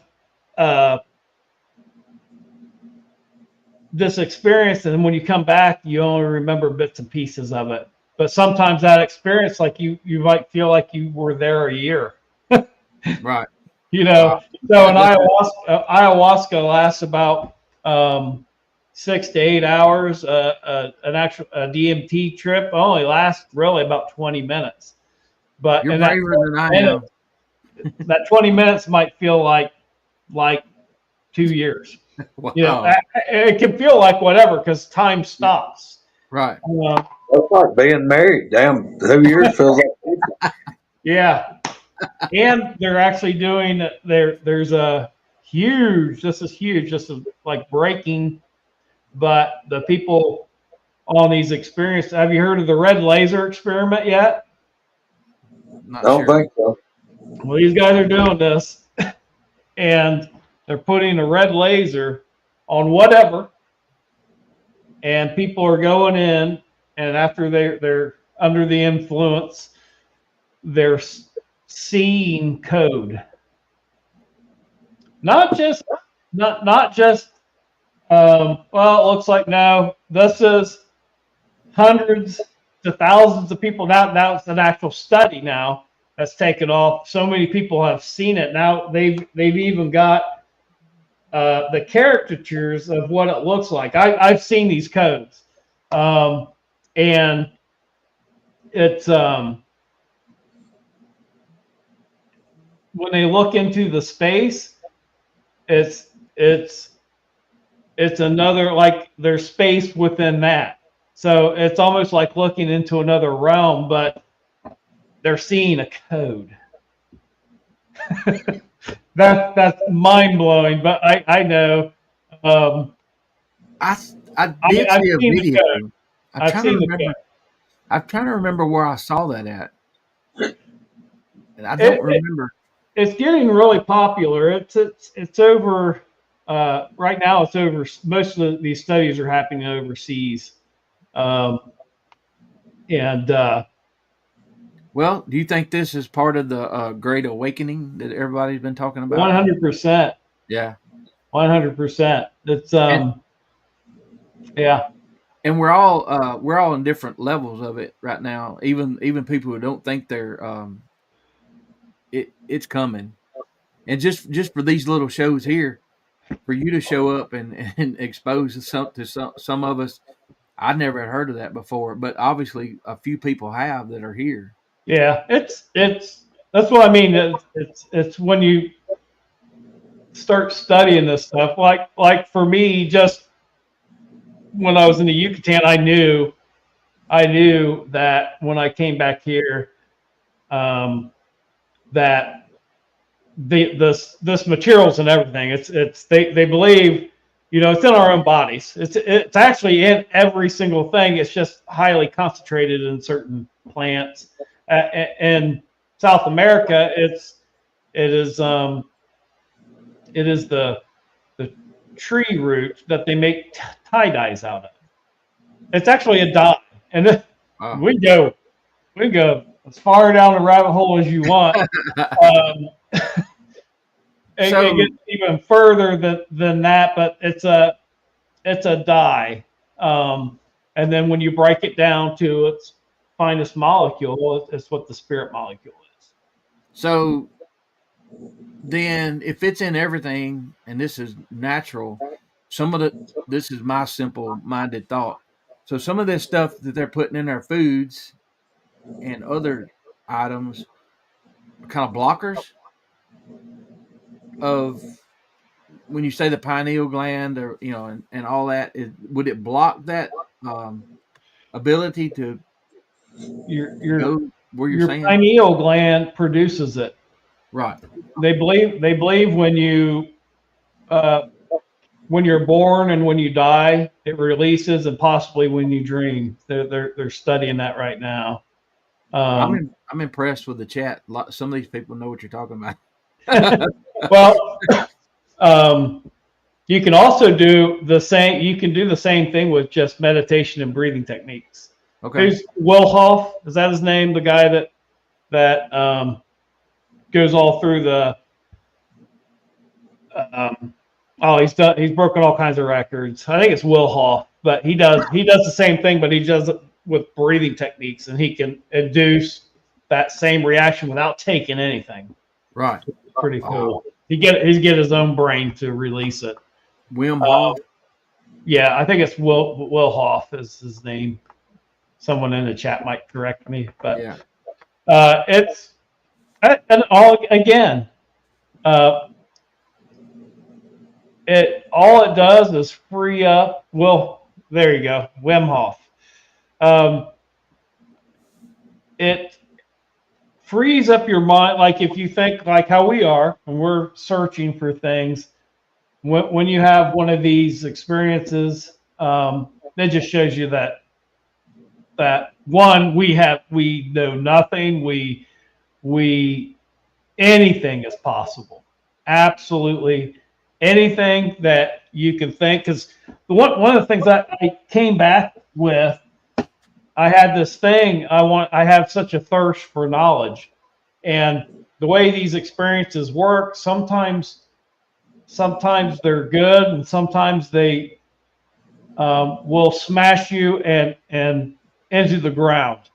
And that was my experience. Was I got crushed.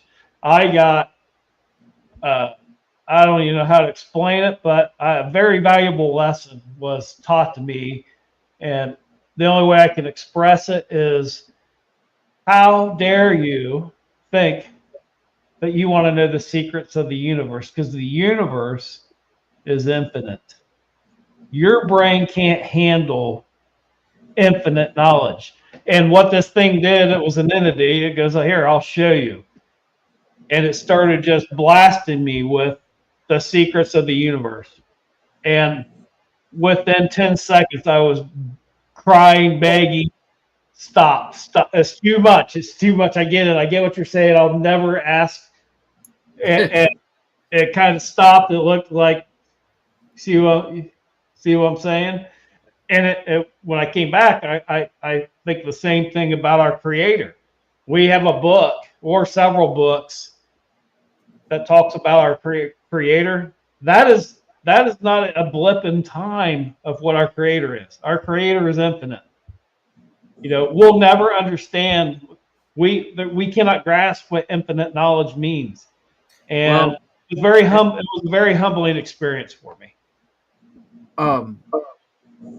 I watched the movie Lucy. Oh yeah. Yeah, and that was mind blowing to see what she transformed into just with a 10% use. And I'm sure it's just a movie, but I'm sure it's based on other things. I will tell you this, and I know because this, this has stages to it. Okay, with a light experience with this, you can see farther. You can hear like you're Superman. And I tested this. I said, I'm looking at it.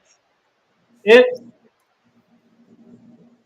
200 yards away, and I'm looking, and I have like bionic vision, and I look over, and in it's a squirrel, and it's eating a nut, and it's just like, I look at somebody, I said, is there a squirrel in that tree over there? And they're like, where are you looking? And eventually they're like, holy shit, there is. And I'm like, no, this thing's right here. And I had a hummingbird, I think. But it came up, its wings were flapping, and it was like shaking my brain, the vibrations from it. And well, then let me ask you, at the let me sky. ask you this. I'm sorry. Go ahead. What I got was all the stars were in a pattern, a geometric pattern. And what it was this is how it really looks, but your eyes just can't see that far to see that they're actually, it's actually in a pattern. You're just, your eyesight's limited. You can't see this unless, but when you enhance your vision, you can see this is a created place. Well, after you experienced all that, and when you came back, did your experiences here ramp up any in the woods? Do you think, or just that's totally different? Definitely changed the course of my life for sure. My thinking. I wouldn't say it was any more or any less. Yeah. But it did kind of put me into where my research is heading now, like with all the frequencies and right. God, like you go back from one of those and you honestly had a feeling like Bigfoot ain't. That's nothing. That's nothing compared to what's out there. Like David says, the more I learn, the less I want to know. Yeah. And just so the audience knows, I didn't have any of these experiences or do anything till I was after 50 years old. So it's not a lifetime of this. This is something way later in life that I was. Most of my experience and stuff I had was way before, because everybody wants to say, "Oh well, that explains it." You're on ayahuasca. Well, I will tell you this: if you were doing ayahuasca and you have a ceremony, you're curled up in a ball. All right, you ain't seeing nothing out in the woods because you're not even on this planet anymore. There is a distinction. Right. There is a distinction. Something I will tell you one thing that research related that dawned on me through this one of these experiences is one of the structures, very prevalent one of mine. One thing it does, it makes you more perceptive, and you notice things that you would never notice regularly. And I was looking at that in one of these structures. I saw this had wild edibles. A path of wild, like a single trail, went right through the center of this structure. It was a big, like standing star structure. Right. Never noticed that. I would have never known that, and then just seeing it. Sometimes it's like looking at yourself from an outside perspective. It's almost looking at everything from a different perspective. And that's what it is. I mean, that did it. When you gain knowledge, I mean, just simple as stuff I've heard you talk about and the way I changed the way I look at things. I mean, you put up, I think it was a picture when I first figured I didn't know you at all, and but we were friends on Facebook maybe, and you put up that picture, and I was looking at it, and you do things to challenge people to look at things a different way. I noticed that early on, and was it the golden ratio thing? Oh yeah. Yeah, I knew exactly where you were going with that on I was trying with my fan base. I had several videos where I didn't explain. mm-hmm. I didn't go into full. I just put it out there. Yeah. And a lot of it was for that. I wanted people to think about, instead of me just saying this is what's good. I wanted them to see it and be like, what in the hell is he? But there was a lot of stuff in those videos. I just didn't explain. There was a lot. Yeah. And it's the golden rate. Well, the golden ratio was actually found in that structure. Yeah. I wouldn't say that it's in all of them, but I did find it in certain ones. Yeah. Yeah. Which is crazy. I love talking to people, but I really love talking to people that I leave like thinking and making notes. And sometimes I do get to it. I will definitely check out the Wim Hof on YouTube. Yeah. I don't know if I'll be out in the backyard trying to, well, into another realm or not. But he was he lost his wife, and he was so heartbroken over losing his wife. Hold on a second. Victor, well, I guess they don't want to speak with guests who have real experience in what? Let me know what you're saying. Well, I'm not ignoring you. We've got a guest here that's talking about something pretty amazing. So if you got something to say, come on and let us know. I've been paying attention. All of us here have experience in a lot of stuff, and Yeah, we'll answer anything they throw at us. Yeah, I mean, I saw the Bigfoot stuff. We're not talking about Bigfoot right now, so I didn't mean to, offend you. So I see people come in and do that a lot of time. They'll come in and we'll be talking about something, never seen them before, and they'll start telling a story, and it'll last for an hour, and because okay. You know what? Yeah. Well, I mean, sorry he's offended, but I mean, well, sorry, y'all. I've learned this. I've had some videos that have really, really far reach. The further you get outside of your bubble, the more the more people you come in contact with. There's just some people that you'll never connect with, or you'll not make everybody happy. Like right. I was talking like the 30-second video. I get so many of those comments where people are like, man, it takes you forever to get to.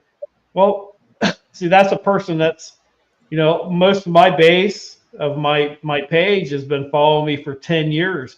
Right. So some of the stuff that I'm going into, it's just part of what we've been talking about for 10 years, or part of like what we were talking about last week. It's a build up, and someone just comes in, at the tail end of it, and they're like, they don't appreciate like the backstory. Most of my people want a backstory. They want to know, like, okay, how did you arrive to this conclusion? Right. That's one thing I always try to do. Like, if I put a picture out there or something, you'll always have a before and after, or I won't post it. Stuff like that. I try to put the what I see out there. I try to put the research with it and give people enough that they can have their own opinion without telling them. My page, going on 10 years, I've never said that I've had a Bigfoot experience on my page. I've never said this is a Bigfoot or this is a Sasquatch. Right. Because I now if I see something, you know, that's a little different. But when I'm talking about structures and stuff like that, people get. I mean, you talk about offending somebody. For some reason, that strikes a chord with people. But first and foremost, I've never said that Sasquatch do it.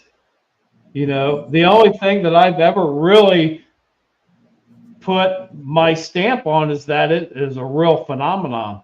I have, you know, I don't even know now. It was 150 sites that shows the correlation of these. Like there's like you can't. The thing that throws people off is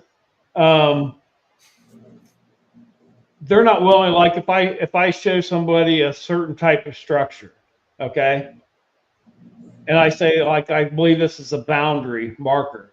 Well, the next boundary marker might be 5 miles away, and you have to find it. You have to put all the data, and then what you collect, you know, once you have like 150 data points, different sites, then you start looking at all the data, and you can start circling all the correlation. I mean, I will share this. I have a certain structure that out of that 150 different sites is within 20 feet of elevation of each other, and it's over 4 counties. So you tell me that someone in 4 different counties knows that and knows where to put that exact structure within 20 feet of elevation of all, that's where data matters. Exactly. That's where people want to fight me on stuff like that, but I have the data. Like I know what I'm talking about, and I know that I'm right because I already have the data. And they're like, "Well, prove it." And I'm like, "Not to you, bud." I mean, part of that is you to appreciate it. Yeah. You have to walk in those shoes to appreciate it. And once you do, I promise you, you're not going to want them to be discovered. That's the final reality of it all is I've gotten this. I respect what's going on out there so much. I don't share some things because I don't want to make it easier for them to be discovered. And it's not worth giving somebody that hasn't earned anything exactly and show them exactly, you know, jump them 5 years ahead and they just go out and that's not how it works because then you don't have the respect. Well, another thing too, and that's like I said earlier, I appreciate what you're doing because all of us that keep up with you, even just a little bit, know how much work you put into it. And it doesn't take but just a minute to pay attention. Right. How many hours Kain puts into this. And the thing is, I think I made 20 videos today while I was out there. Wow. I know my last one was 29 videos to do 5 minutes and 10 seconds. So, because when I go out there, my process is I'm never going out to just to film something. I go out. I have my off the trail website.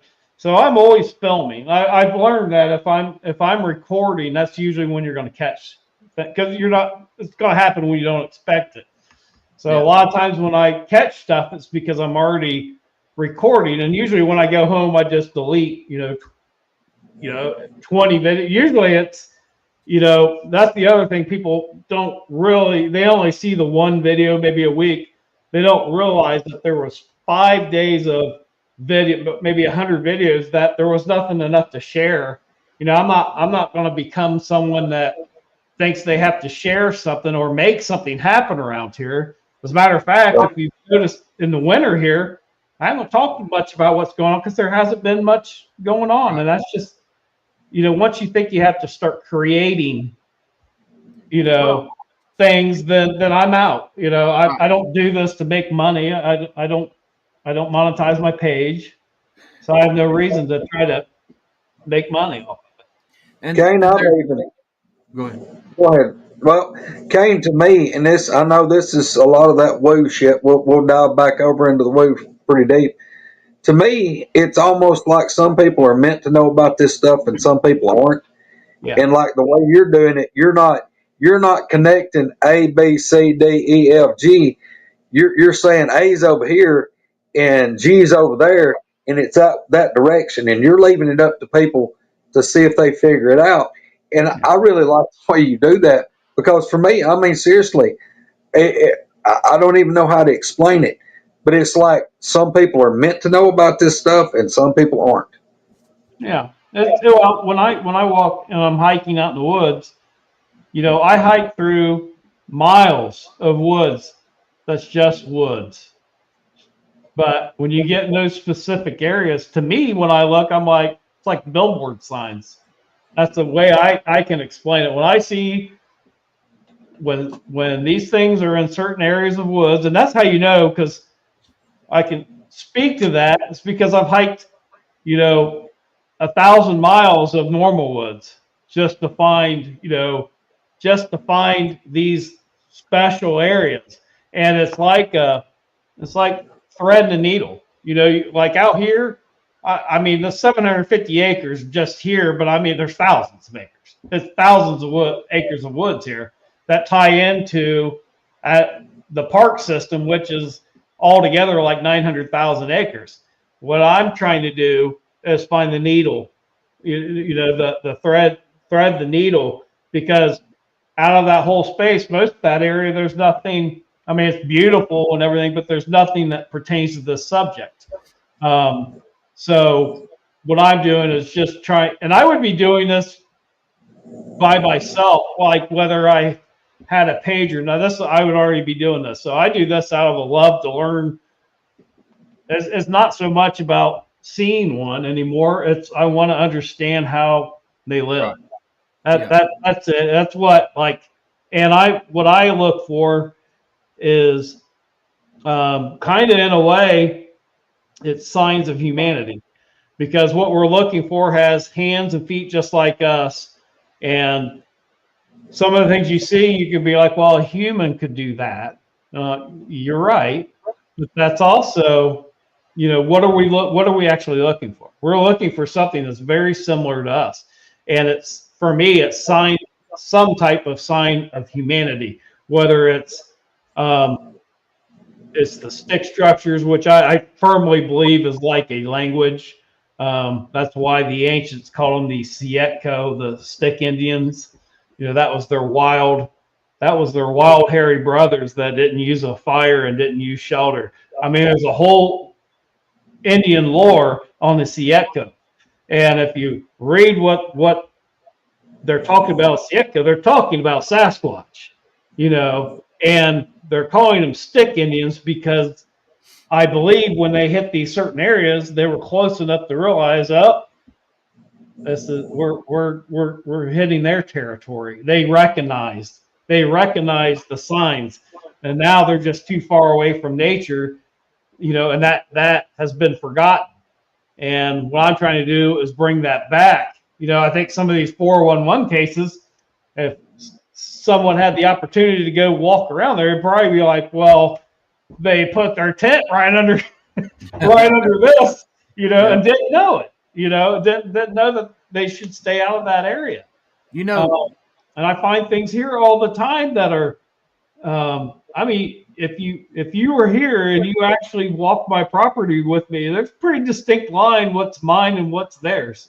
It's pretty defined. Like I get what they're saying, and it doesn't mean that they won't cross into mine or I won't cross it. But there's a distinct boat, like where my cabin is, both sides of it. You can see if you train yourself to start seeing the way they communicate. See, we keep trying to put them in this box that we want to theorize instead of just looking at what's there and at brass tacks and taking what information we have and just taking it at face value. And what I'm seeing is communication, and this is how they communicate, along with calls and the other things. But this is like a language. It, you hear certain things like I saw the Chapel Hill light here. That if you search it up close and personal, and there's no doubt what it was. It was probably almost a minute. And when I hear people talk about the Chapel Hill light or show videos of it, and I know they're faking it, whatever. So I've got information that firsthand. So I hear you when I hear you say things, and I think about it and use that in what we're doing, which is nowhere near what you're doing. And there's a guy in there earlier, Kevin. He lives in this county. I've known him all my life. I know how honest he is. I've known him. I know how he's made up.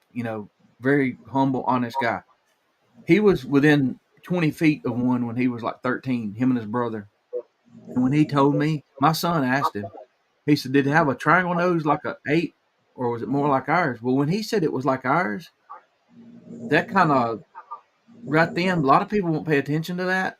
But then that changed my way of thinking about them as much as any statement I've heard because I know him, I trust him, and when he gave us that detail, then I'm like, I do this all the time. I need to start thinking about this a little different, because I hear podcasts and I can tell for certain people when they're giving their stories, I'm like in my truck where I'm like that person had an experience because yeah, they're having their same details, the same like yes that person I would like to talk to yes, because of their that's one of the ways when I met the Bigfoot outlaws, Kumbo and them was they were watching me from afar, and what connected us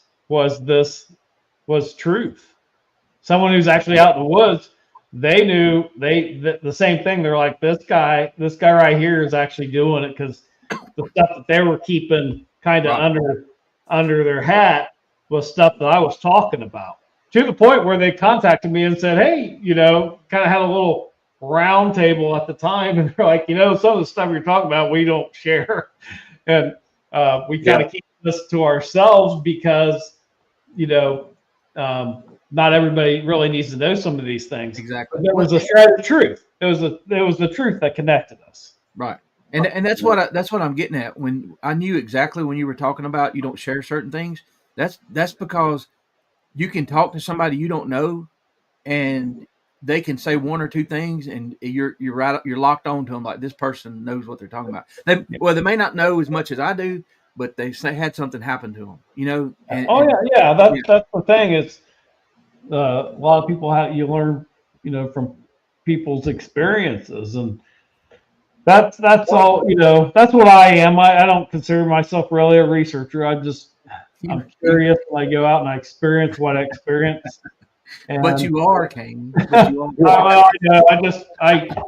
I don't look at it like that. And I've had people, now there's been some books where I've definitely okayed it, but I've had people that have befriended me for a couple of years, and the next thing you know, they've written a book like they did this. I won't mention their name, but I'm like, that's straight up picking my brain and putting it out there. And this person never did this. This person couldn't hold my freaking backpack, but they wrote a book and acted like. And then now they're not my. All of a sudden they disappear from my friends list because they're hoping I wouldn't see the book. And I've had that. I've had people use my videos. Use videos that I have done, and we're on pretty major podcasts using my videos like that was them, and I called them out on it. I think I remember one of those. I think you weren't very happy. Said, "No, this guy's pretty reputable," and I sent because I keep that I have 10,000 photos and video. I keep everything. I sent it right over, and it shows me hiking, walking right up to the thing that they were showing. He's like, "I'll be damned." I'm like, "Yeah, they're lying." So everything else, and it was striking because I was really into this person's podcast. Right. Listen to this guy, like this guy knows something. But then after I saw that, I'm like, okay, this guy's just been on my page stealing my stuff because I'm like, God, man, he's experienced that too.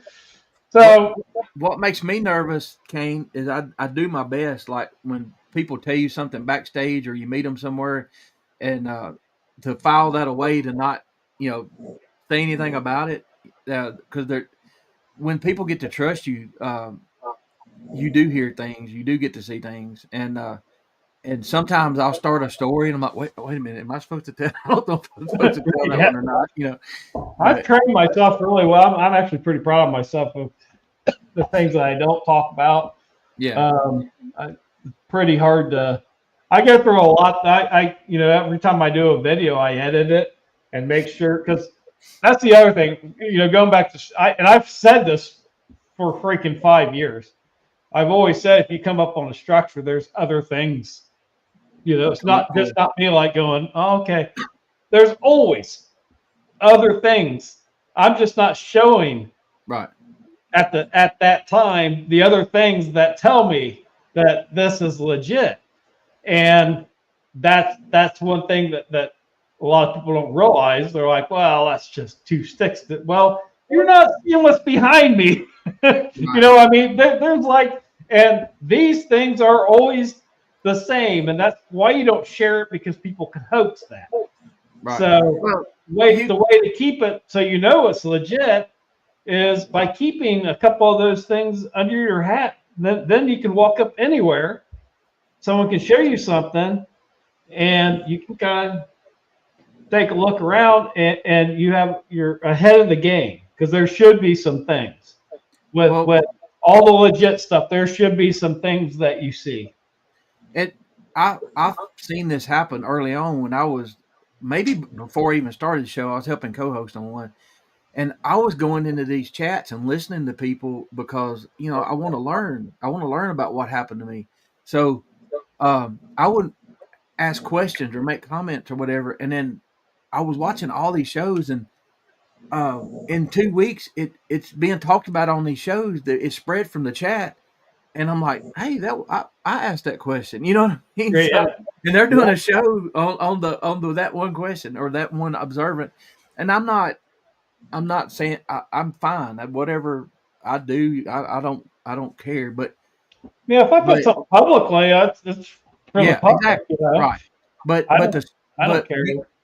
Using your stuff without asking is a no-no. And the thing that I do like, though, now don't get me wrong, like when I see other people and they're implementing some of the stuff, then I love that, because I'm like, okay, my message is getting out there. There are some people starting to take. I want it to take root. Because I feel like if enough people took it as serious as I do, then this would not be a fringe thing. Just like when you see a print, it's pretty solid. It's the same with the stuff that I'm sharing. Now, like I said, that I live in the woods. Nature, a lot of the things that they do, they mimic nature. Okay, so it is hard to go up and tell, like, did this happen naturally or did it not? Again, I'm going to go back. There's always other things with it that will tell you. Sometimes that big thing you're seeing, that structure or whatever, is only just drawing attention to the area. You know what I mean? Like I do it when I'm hiking.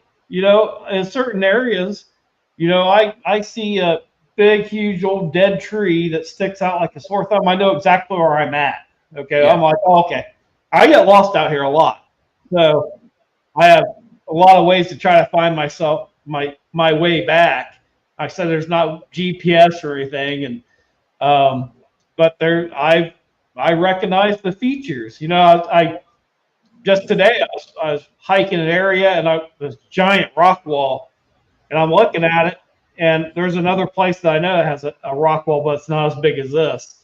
So I'm like, no, but then I kind of reframed my area. I'm like, okay, the rock wall I know has to be along this shelf, but it's, so I was able to reorient myself. And then, I get so within range of my home front, I'm listening. I can usually hear the pond, the frogs and stuff. It's very recognizable in the woods. So it's the same thing. You're seeing things, but there's obvious manipulations, and then there's always other things. With every one of these things, there is always something there that tells me that this is legit. And as far as I know, now Eric and I have been to Salt Fork and stuff, and people kind of found some of our area. They thought they would see the areas that woods that we would go into. They didn't realize that we would hike 45 minutes from there in the woods. Right. But in those woods where they'd see us enter, you'd start seeing stick structures, and and I think people are honestly just trying to, maybe excited and trying to bring them in. Right. But I walk right by it and take one look at it, look around, and be like, that's fake, and it's that easy. Well, so the comment that you made about some of the structures, and I started thinking about things that we've had happen. That's when I don't know if this is true or not, because I don't know. But here's the ridge that my son's tree stand is on. The hard, those what are they called? Locust, I think, Greg. It's got the big thorns on them, about 3 inches. Yeah, locust. Something reached in. There's no scuffs, all the thorns are still there, and broke them down like this. Well, each year we found a break like that. I didn't think anything about it. I just noticed they were similar. Now they might be higher up or lower down, but then when I found that one that was broken over this way, I asked Peyton. I said, "Is there something new down here?" He said, "Those new people put a stand up right down that ridge right there, right where it's pointing." I'm like, "Well, wait a minute.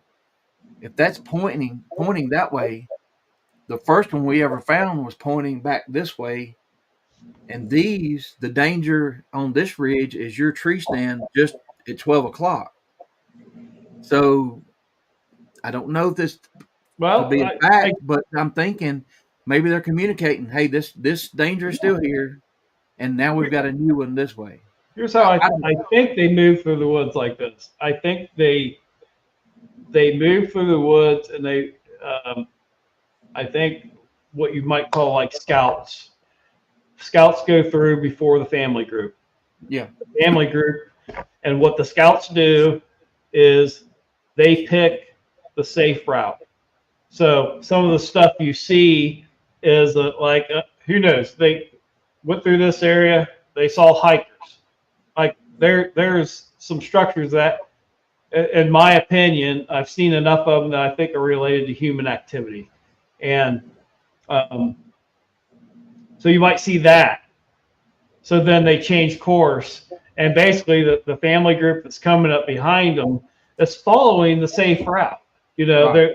It's kind of, so that's where you can kind of see this communication going back and forth of how they move through the area. And then it's the same thing, like how many people say they seen a Sasquatch looking through their window. Well, why would a Sasquatch be looking through your window? Maybe it's because the family group's moving through the backyard, and they got one up close here, just like here at my house. That I was documenting when they crossed my property, which I think was the mother. Okay, this has been documented several times. The mother was always, I associate that because it's an 18-inch track, which is the next size down. The big one was 24 inches. And then there's a juvenile. And for a fact, the juvenile is always in the middle between those two tracks. But it was the mother that I believe is the mother that's always closest, comes past the carport here, and is probably checking the house. make sure that I'm not on the deck. If the coast is clear, there's probably a signal that's made, and then they cross, they cross the driveway or through the property. And then the big tracks are the ones, he's close by. He's at the farther end of the property. But I mean, he could be there pretty fast, and then what appears to me is Eric pointed this out to me. Most of the times that they move through a property is actually before 11 p.m. Most of the time when I'm out there and I have an experience, it's like from 7 to 11. And then it's almost like they get up in there and then they settle down, And then if you have a keen ear, you can hear them every so often. They signal.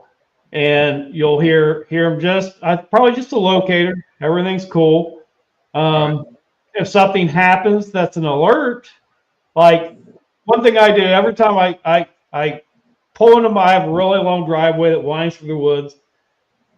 As soon as I pull in my driveway, I roll down my windows and I drive real slow because I'm listening for a knock because I've heard it. I've heard it when the ATV went through. They knocked this as a signal, like, hey, someone's coming, basically. So I do. I pull that down, and there's times where when I pull in, I hear a knock.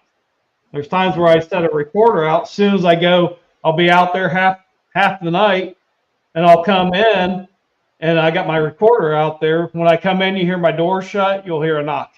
They're telling him, like, he's in.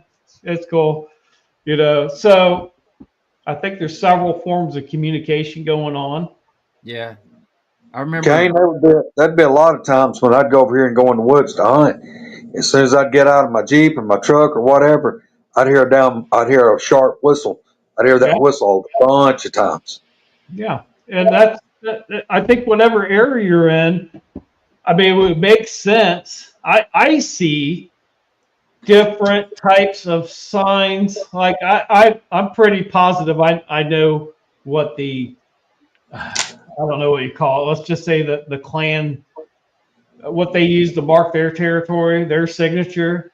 Now you'll go, 20 miles a different direction. You'll see something that'll be different. It'll be made different.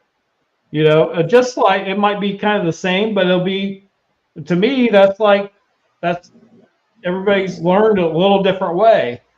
And in my old property, I had 3.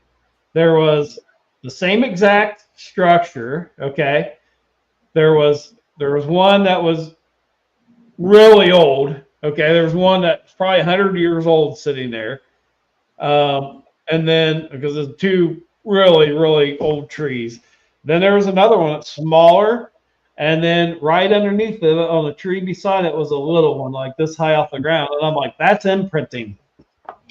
That's teaching something, And I think I can share with the Project Zoo book. One of the things that they found out in the Olympic project that really got their attention was practice nests. They found 27 nests in the Olympics, and they were going to log the land. Before they could log the land, they had to have it surveyed by a state surveyor. The surveyor found these nests, and once they found the nests, they had to go in and figure out what it is because they don't want, there's laws. Could not figure it out. Eventually, it goes through the whole process that Derek Randall gets involved, but then eventually someone from the zoo looks, and it wasn't the nests are huge. They're built out of huckleberry. These huckleberry nests that are probably 4 feet off the ground when they start, and they're interwoven. But person saw a practice nest, and they're like, "That's what gorillas do." So that's when they got really in it because they're seeing the exact same thing that gorillas teach their young. Somehow they have to learn a gorilla has to learn how to make a nest. They teach them, and the little gorillas make practice nests. And they have the stakes down Yeah. where they can. Yeah. With And now, they weave it. They're woven. I mean, this is more. This is what, a lot more intelligent than what people think. yeah, y'all in chat. If you want to go back, one of my earlier shows, Amy Boo, she was there one day when the scientists went down and came back smiling. And then also Shane Corson was on a couple months ago, and he's heavily involved in that also. Yeah, good people. And he was talking about the nest being on the like the southeast part of the hill or the mountain or whatever.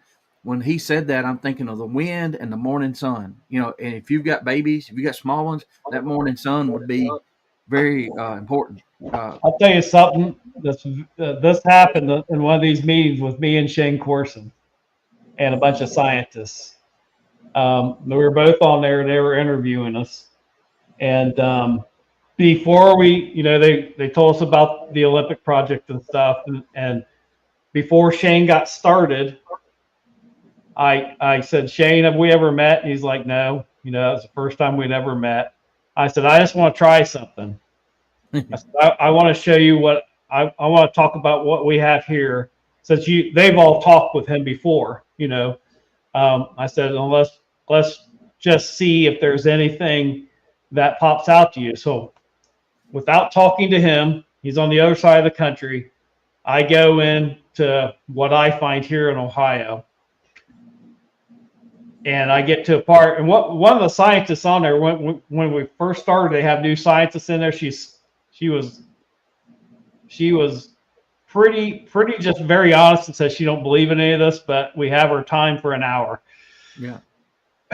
I start talking about this, and then I start mentioning how that they're made in formations, and the barriers. There's human barrier, and get done, and he's like, "That's exactly what we have found here."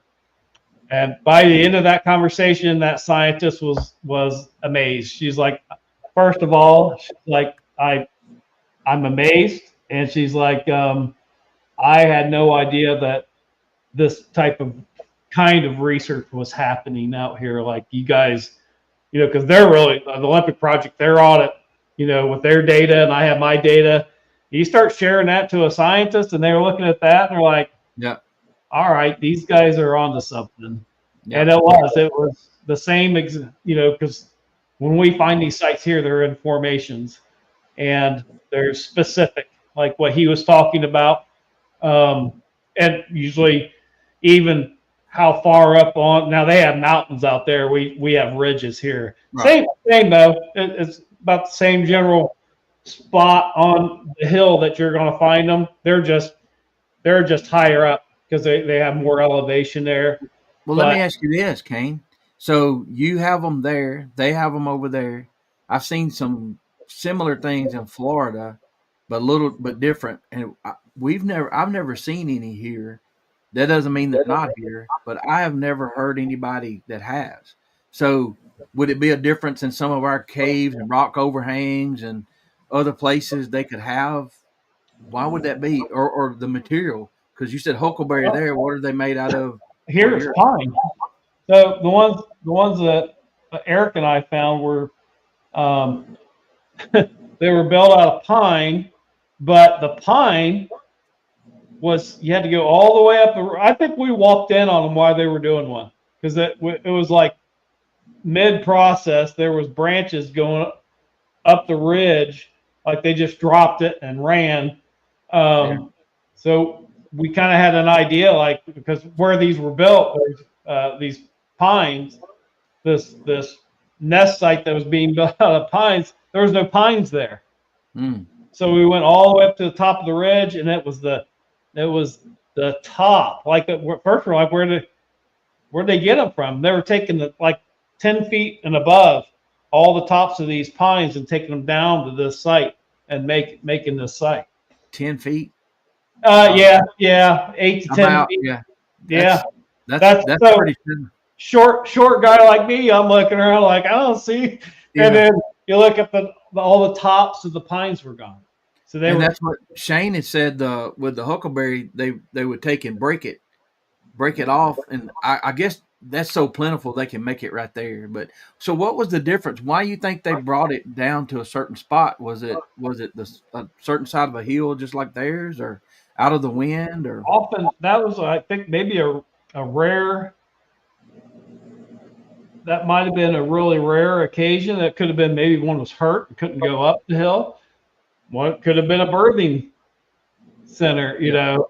right? Could, you know, it, because a lot of the stuff I find around here, I could almost say that they kind of bed like deer.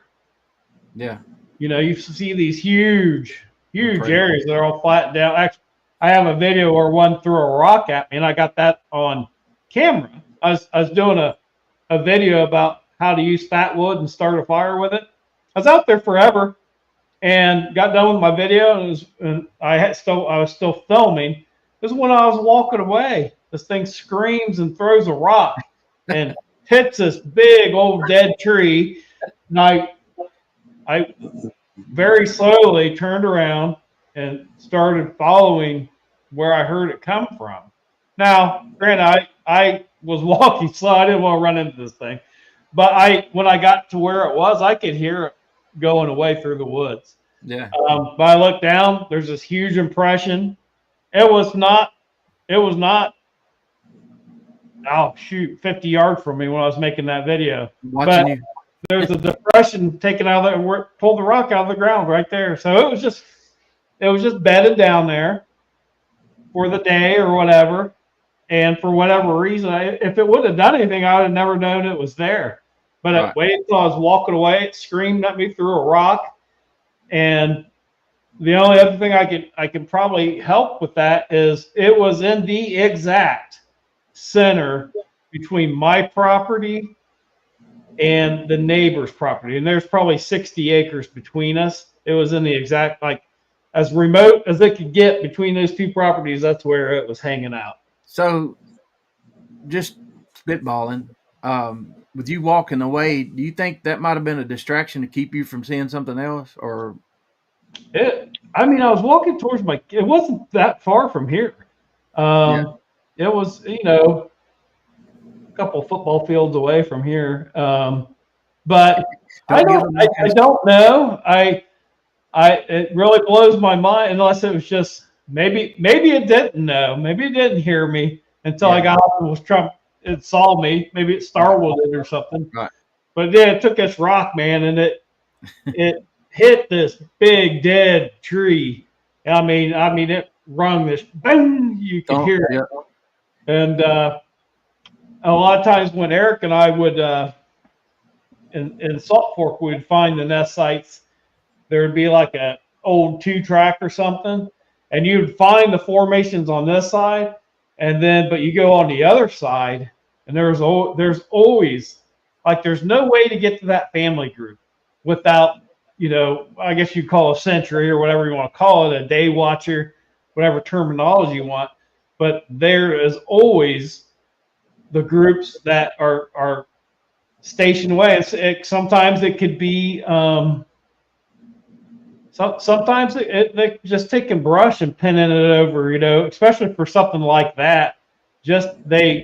You have to be able to use their tendencies against them, their habits, just like here in the knock, like that's a tendency they do that you can use. You can walk through the woods until you hear a knock and go towards the knock, because that's just the way they warn each other.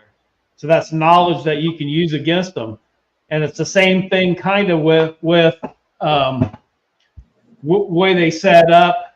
For some reason, man, when they set up a spot, they don't want to be exposed, because it's not doing anything to rain. It's all about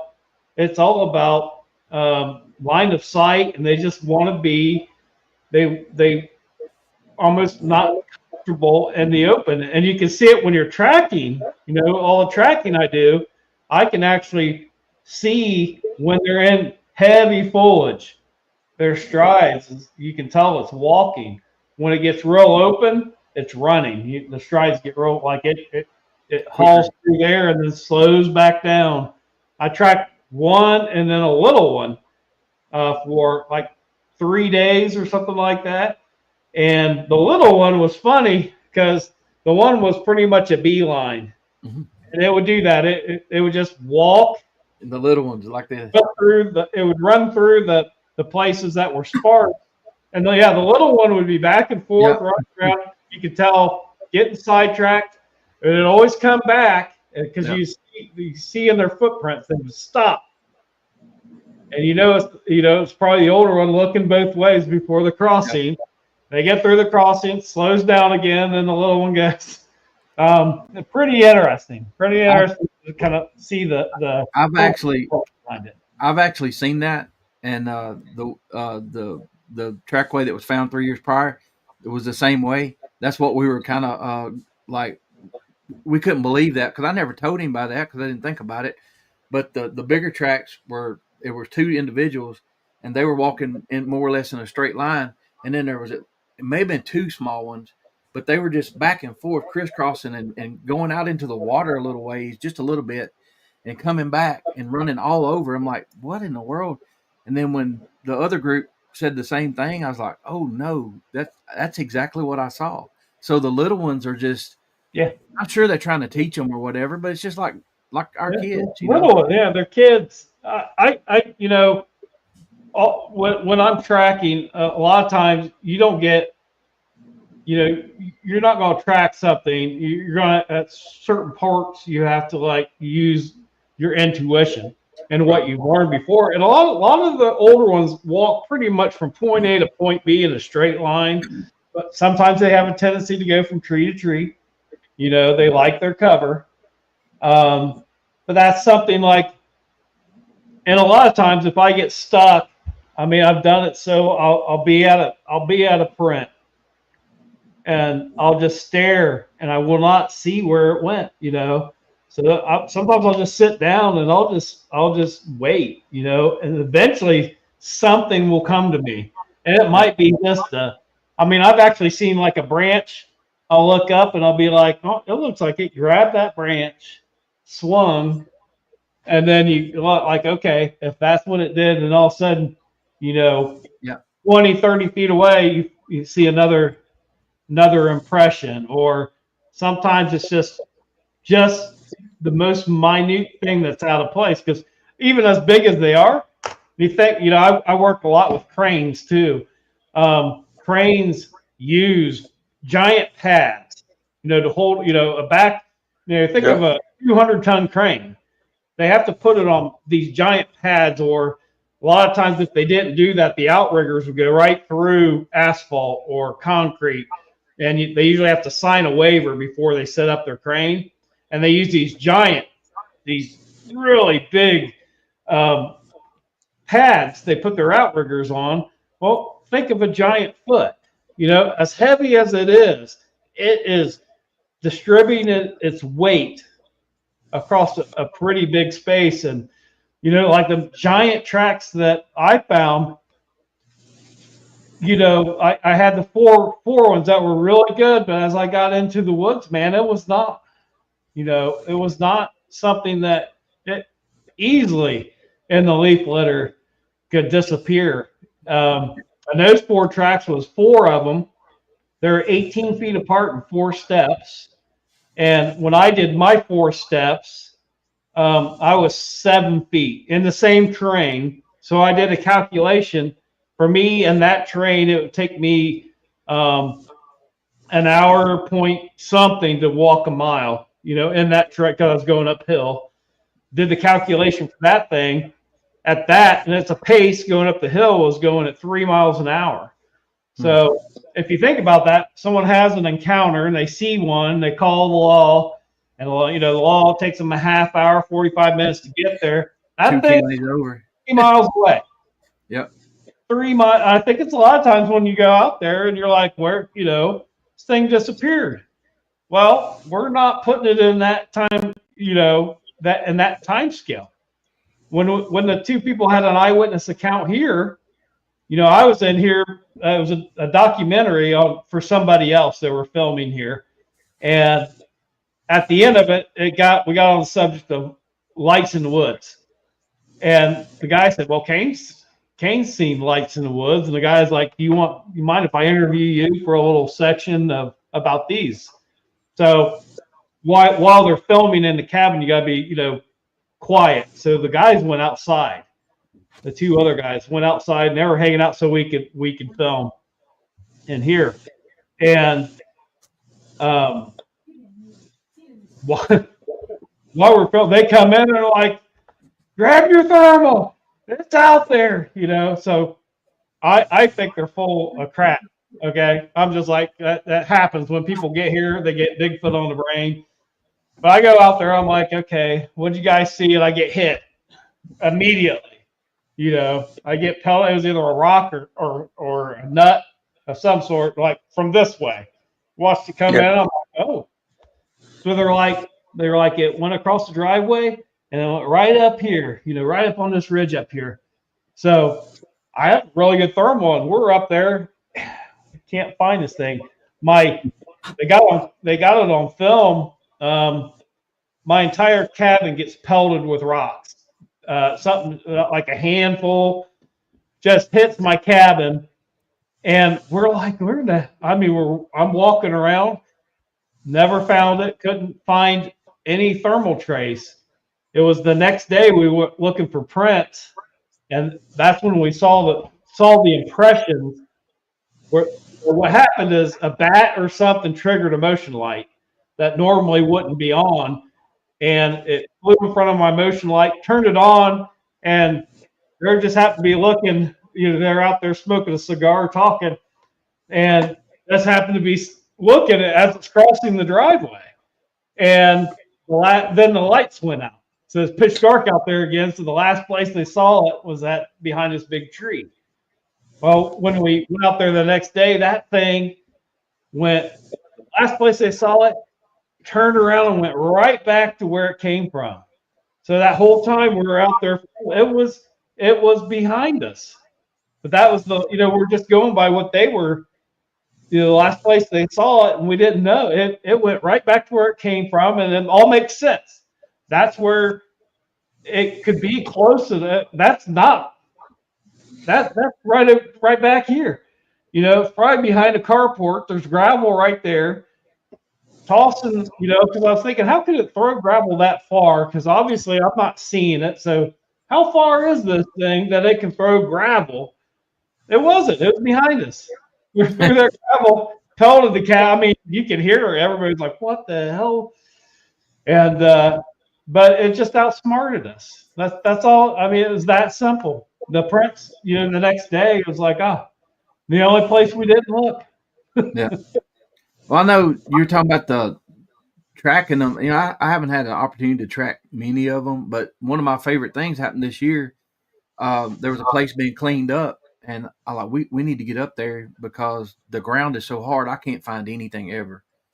And we went up there, and I noticed the tracks. I think I measured them, but anyway, I'm like, that looks like an impression there, and that looks right. Well, the next track looked right, and then the third track looked right, but then I'm like, okay, where did it go? And I'm looking at this rock. It's probably 6 or 7 foot. It's exposed on top of the ground, maybe 3 or 4 foot wide or whatever. And I'm looking around, and I was, okay, the toes are pointed this way. So if it stepped on this rock and then stepped off of that rock, there should be a print in that area right there. And I walked over there, bam, there it was. So those 2 or 3 tracks I found were awesome, but that one was a confirmation. You know what I mean? Like, yeah. Okay, it should be right there somewhere. And I was as shocked as finding that one as I was the others, because it's like us. If you're trying to sneak in the woods, if Greg's trying to sneak in the woods and I see a flat rock, I'm going to use that to be quiet, So you got to think. I'm nowhere near. But my experience comes from like tracking deer and stuff like that. But Eric and I were out in the woods, and we were sitting on a ridge, and it was like one of the 5-finger ridges, and we were sitting on there. I mean, we hear this thing, man. We had to walk right by it. We had to walk under it because we hear this thing jump out of a tree and you hear the impact and it's behind us. Now we're on a ridge, so we can't really see up there. But this is heavy leaf litter. You can't walk through this at all. And we hear, then we don't hear anything. And man, we combed that.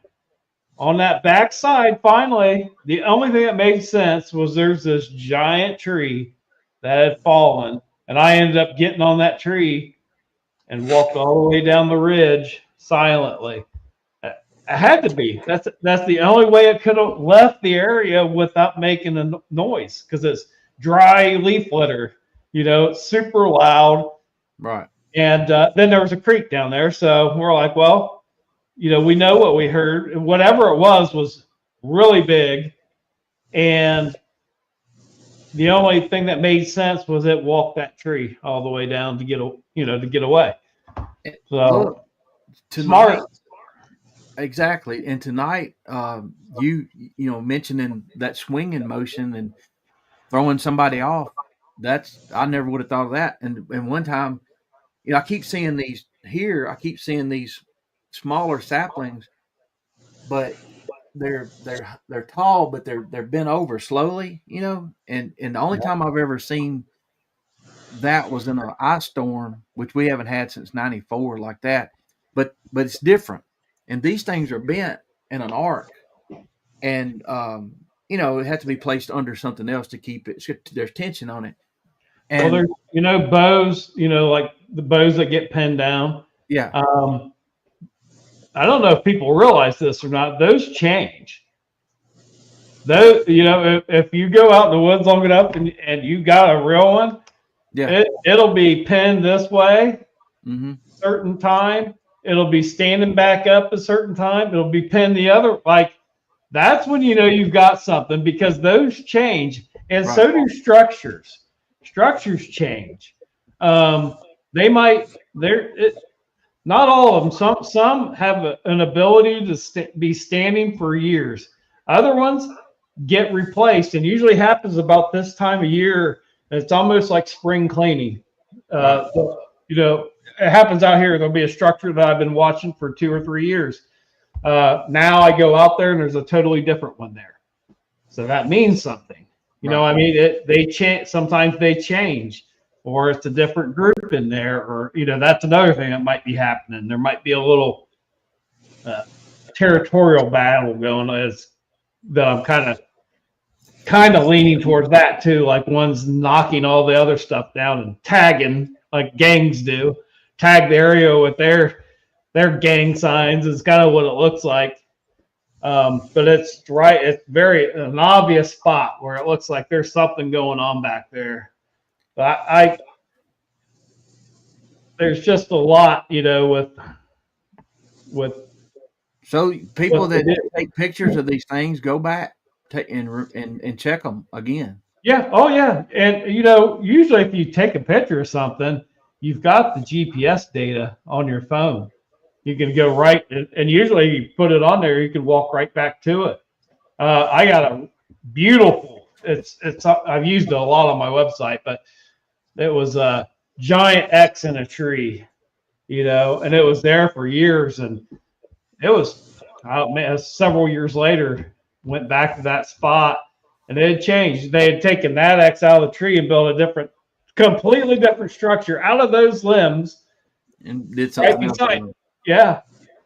So, well, y'all, it's almost 3.5 hours in. I've got to get out of here, and I got to get up early. Kain, I really appreciate you coming on. I love talking to you. Greg, I appreciate you coming on anytime. Dude, I've just sat here mostly and just soaked it up. Me too. I learned so much from him. I'm taking notes and everything, and because it just helps. It helps all of us. We talked about Sasquatch enough, but I know that was a different. I was kind of excited when you mentioned some of the other things that you guys like to talk about, because I really believe it all ties in to the and we'll do this again. The same thing. Well, if you want to, we'll definitely do this again. If I didn't have to get up early, I could be here all night. Y'all know that. Yeah. I'm doing a drum circle tomorrow, so. Where can the people find you on TikTok? Yeah, I know what the name of it is. Can you just throw it out there? Oh, on TikTok, it's Enoch360, and on Facebook, it's House of Enoch. Okay. It's pretty simple. And I've started doing this for everybody. Just thank you for what you're doing, Kain. Yeah. It means a lot to some of us, especially us that had to live with this mess for years before we could talk about it, and we're so some of us are curious. Greg's not that curious because he has to look both ways before he walks out the door. But I I want to know Kain why. knows what I'm going through. I'm telling. Look, there's very few people on the planet that I know that knows what I'm going through. Kain, Flat Rock, Conebo, Mark Green. There's a few of us out there that's having to live around these damn things. Yeah. And till you honestly live amongst them, it's hard to explain that to anybody. And what's funny is like we all came into contact with each other. We still hard to believe, and me and Peyton, we go down there and he sees his first woo type stuff that he's ever seen. I was like, have you ever seen anything like this before? He's I don't come out here looking for this mess. Well, if you stay in it long enough, you're going to run into the woo stuff. And that's just facts. That's what cracks me up, Kain. A lot of these researchers, I mean, I got it. Everybody, they got their own opinion. They can believe how they want to, what they want to. I'm not saying anything about them. But the thing of it is I know researchers that'll swear by flesh and blood and meat and bone. And then you go to asking them, well, have you ever seen this? Well, yeah, but I don't know what that was. Well, did you see this or not see this? Yeah, but I don't know what it was. And it's like people want to cherry pick. I've had to learn to step back and look at all of it and just have an open mind and then try to figure it out. And I keep saying every time I think I've got an answer, that answer makes 10 more questions. Yeah. If you're in this long enough and you experience the amount of, this is for me a long time ago, up to that amount of encounters and experiences, there's a lot of shit that don't add up. You cannot rationally, regular people thinking without some woo involved. I mean, it amazes me, and I don't really know how to explain it to anybody unless they've experienced some of it themselves. Yeah, it's just at a certain point you're just being stubborn and you're not being honest with yourself. Yeah. For not that's one reason why I do talk about it, because what am I here for if I'm not going to tell the truth? And I'm way past the point of worrying about if that puts me in a different box, because really all I'm doing is I'm sharing the experiences that I have, and I'm telling you the experience truthfully. And if that puts me into a crazy woo category, then it does. But I really don't think my research is definitely open to it, but I feel like it's pretty sound and pretty documented what I do. So I don't have all the answers. Don't even have that many, but I'm curious just like the next person. And I'm just fortunate enough that with my life that I can go out and actually try to find some answers. And when you see something you don't understand, you can either stick your head in the sand or you can try to figure it out. I mean, either way is okay. I kind of want to know why or what. One other thing, and I want to ask Kain. I don't think I've ever asked him this. I know me and Roger's talked about this, but dealing with these things like you have and being out in the woods, as you're walking along and studying this stuff, and when you're seeing this stuff, in the back of your head, is it rolling around all these different scenarios playing out in your head that if this happened, one steps out and does this is what I'm going to do? It's like you're on it's like an automatic reel of, okay, if one steps out, as you're looking, scanning, you're thinking, well, if one steps out in the trail and it approaches me, this is going to be my go-to. And if that don't work, are you like rolling scenarios in your head all the time like I do when I'm in the woods? Did it today. I was doing it today. I was going down this. I was way out today, and I'm like, good Lord, if something something comes out right now, I'm shoot 2 hour hike from the cabin. I think about that, and I'm also, man, I just my gut. I always have something on. I always have at least a knife, but I don't always carry a gun. If I go out and I have the inclination that I should take my gun, I will. If I don't, I don't. But I've definitely been out there where I'm like, God, I wish something starts happening, and I'm like, I should have grabbed the gun. Now I'm out there with a knife, little mushroom and knife. But yeah, I mean, my scenario actually, I was thinking today, I was like, man, if something comes out on this thing and I'm here, I'm gonna sit down and look at the ground. That's exactly what my thoughts were this morning. Was like, I'm too far away. I'm not gonna get away from it. I'm not gonna, I'm way too far away to run. So I'm just gonna sit here and I'm gonna stare at the ground and hope for the best. So that I was just thinking about that today. Well, See, that's what I'm talking about, dude. That's the way my mind works. And it's not like it's just a thought of, hey, I can't run. It's like it's playing like a video, like I'm watching it happen, and that scenario will play out, and it automatically kicks over. It's like a different version and a different version and a different version. Yeah. Yep. I'm cursed with that also. Yeah. And it's not going to go like that, but Well, you never know. It's a bad feeling when it does happen. Yeah. I had some people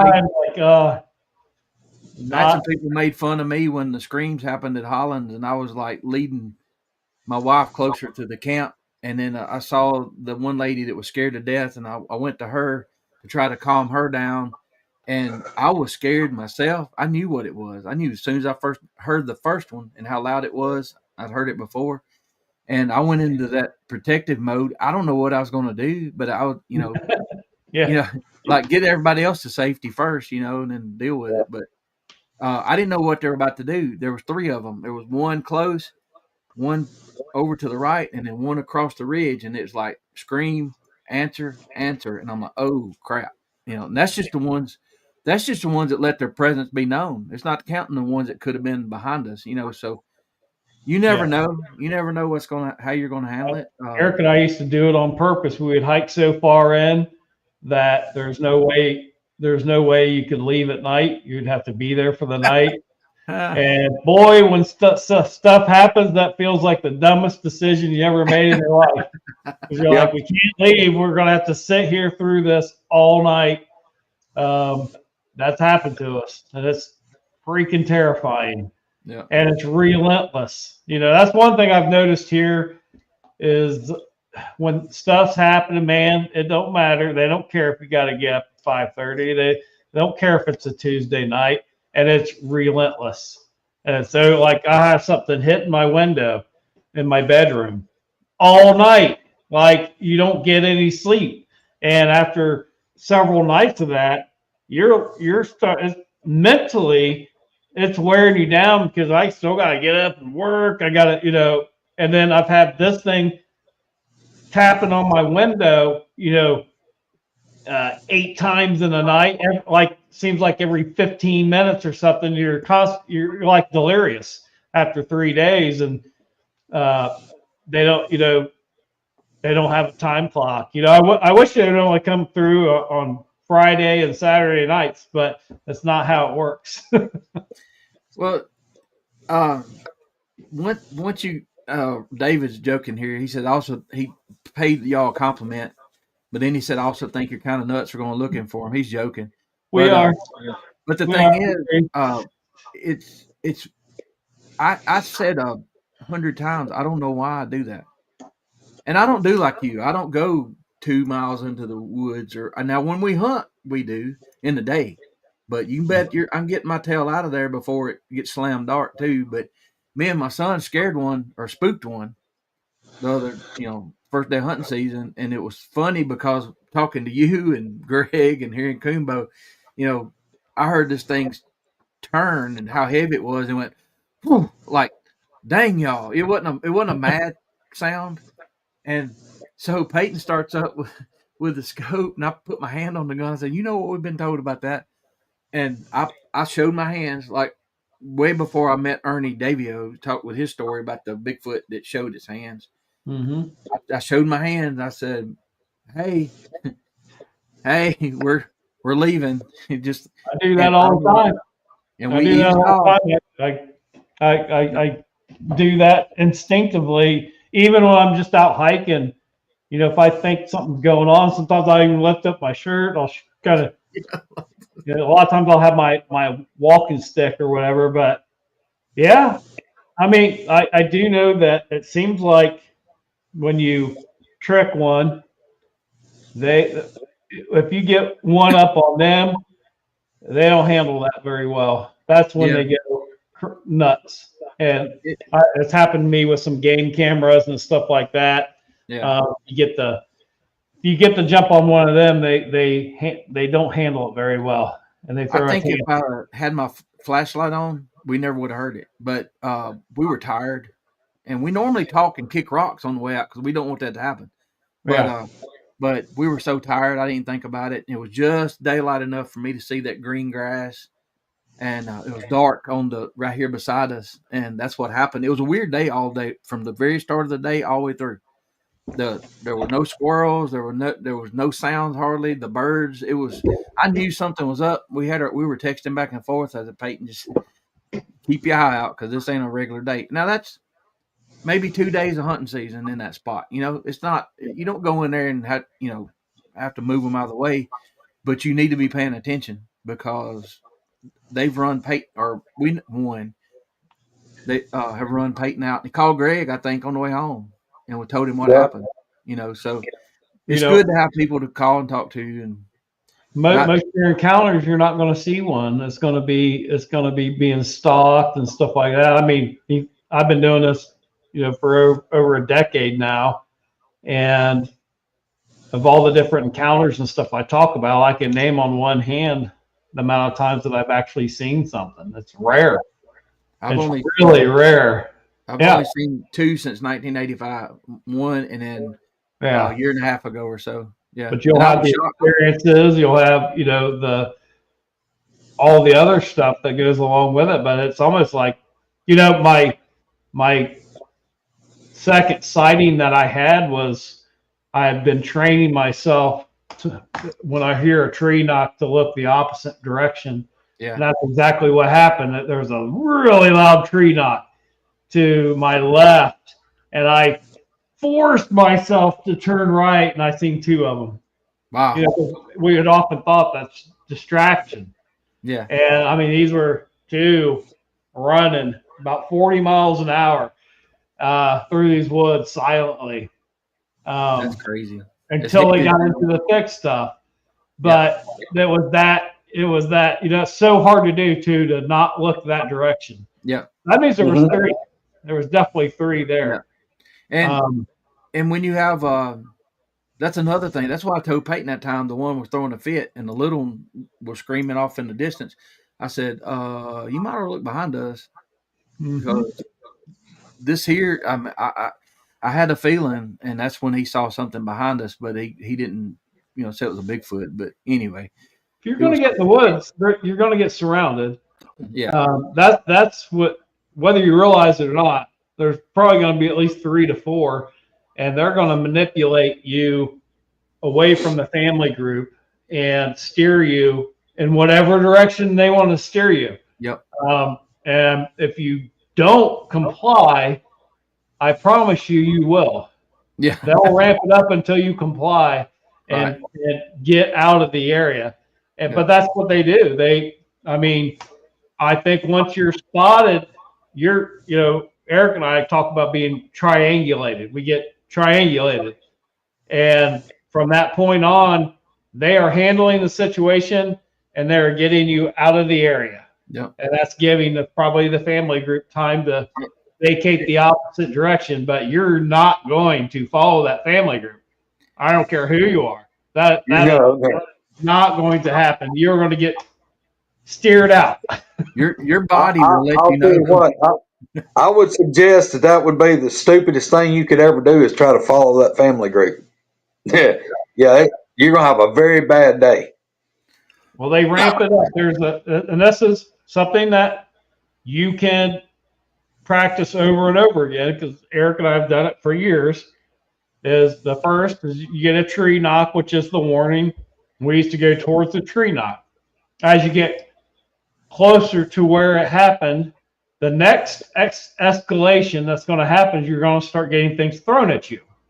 If you push through that, then you're going to start hearing displays of strength. And this is something we've repeated over and over and over again. And once you start hearing the displays of strength, that's the time to go. Because the next one, you're fixing to get your ass whooped after that. When you start hearing 25 to 30, 40-pound boulders being thrown and slapping limbs going that way, and logs being picked up, and that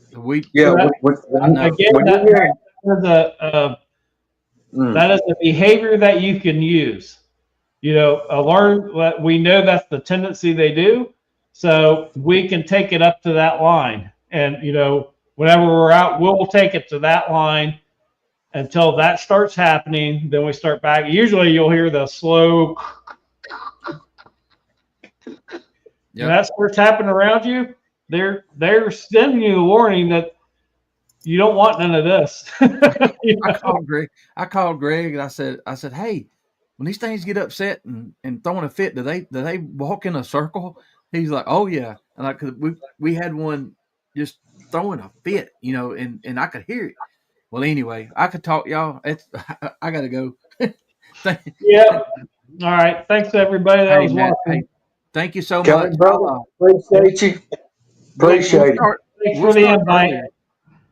We'll start earlier one night so we can stay on longer. All right. Well, look. Well, I know. Look, Misty, we got to get Kain on Night Owls. We'll just get Roger to jump on there with us. There you go. Misty actually sent me a text. I think she's still floundered in the bubble bath. She said, "Tell Kain I love him." I said, "Okay." So, all righty. Y'all take care. All right, brother. See you, man. Big love, everybody. See ya. Bye-bye.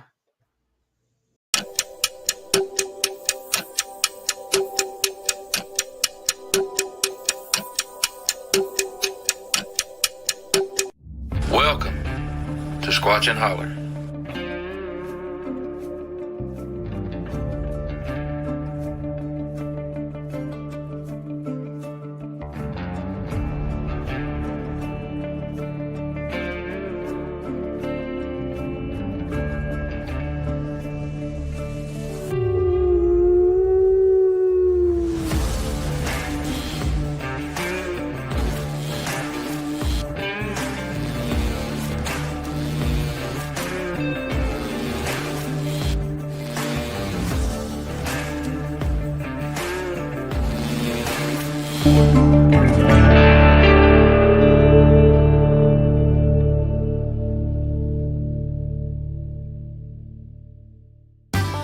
Please like and subscribe. And hit that bell.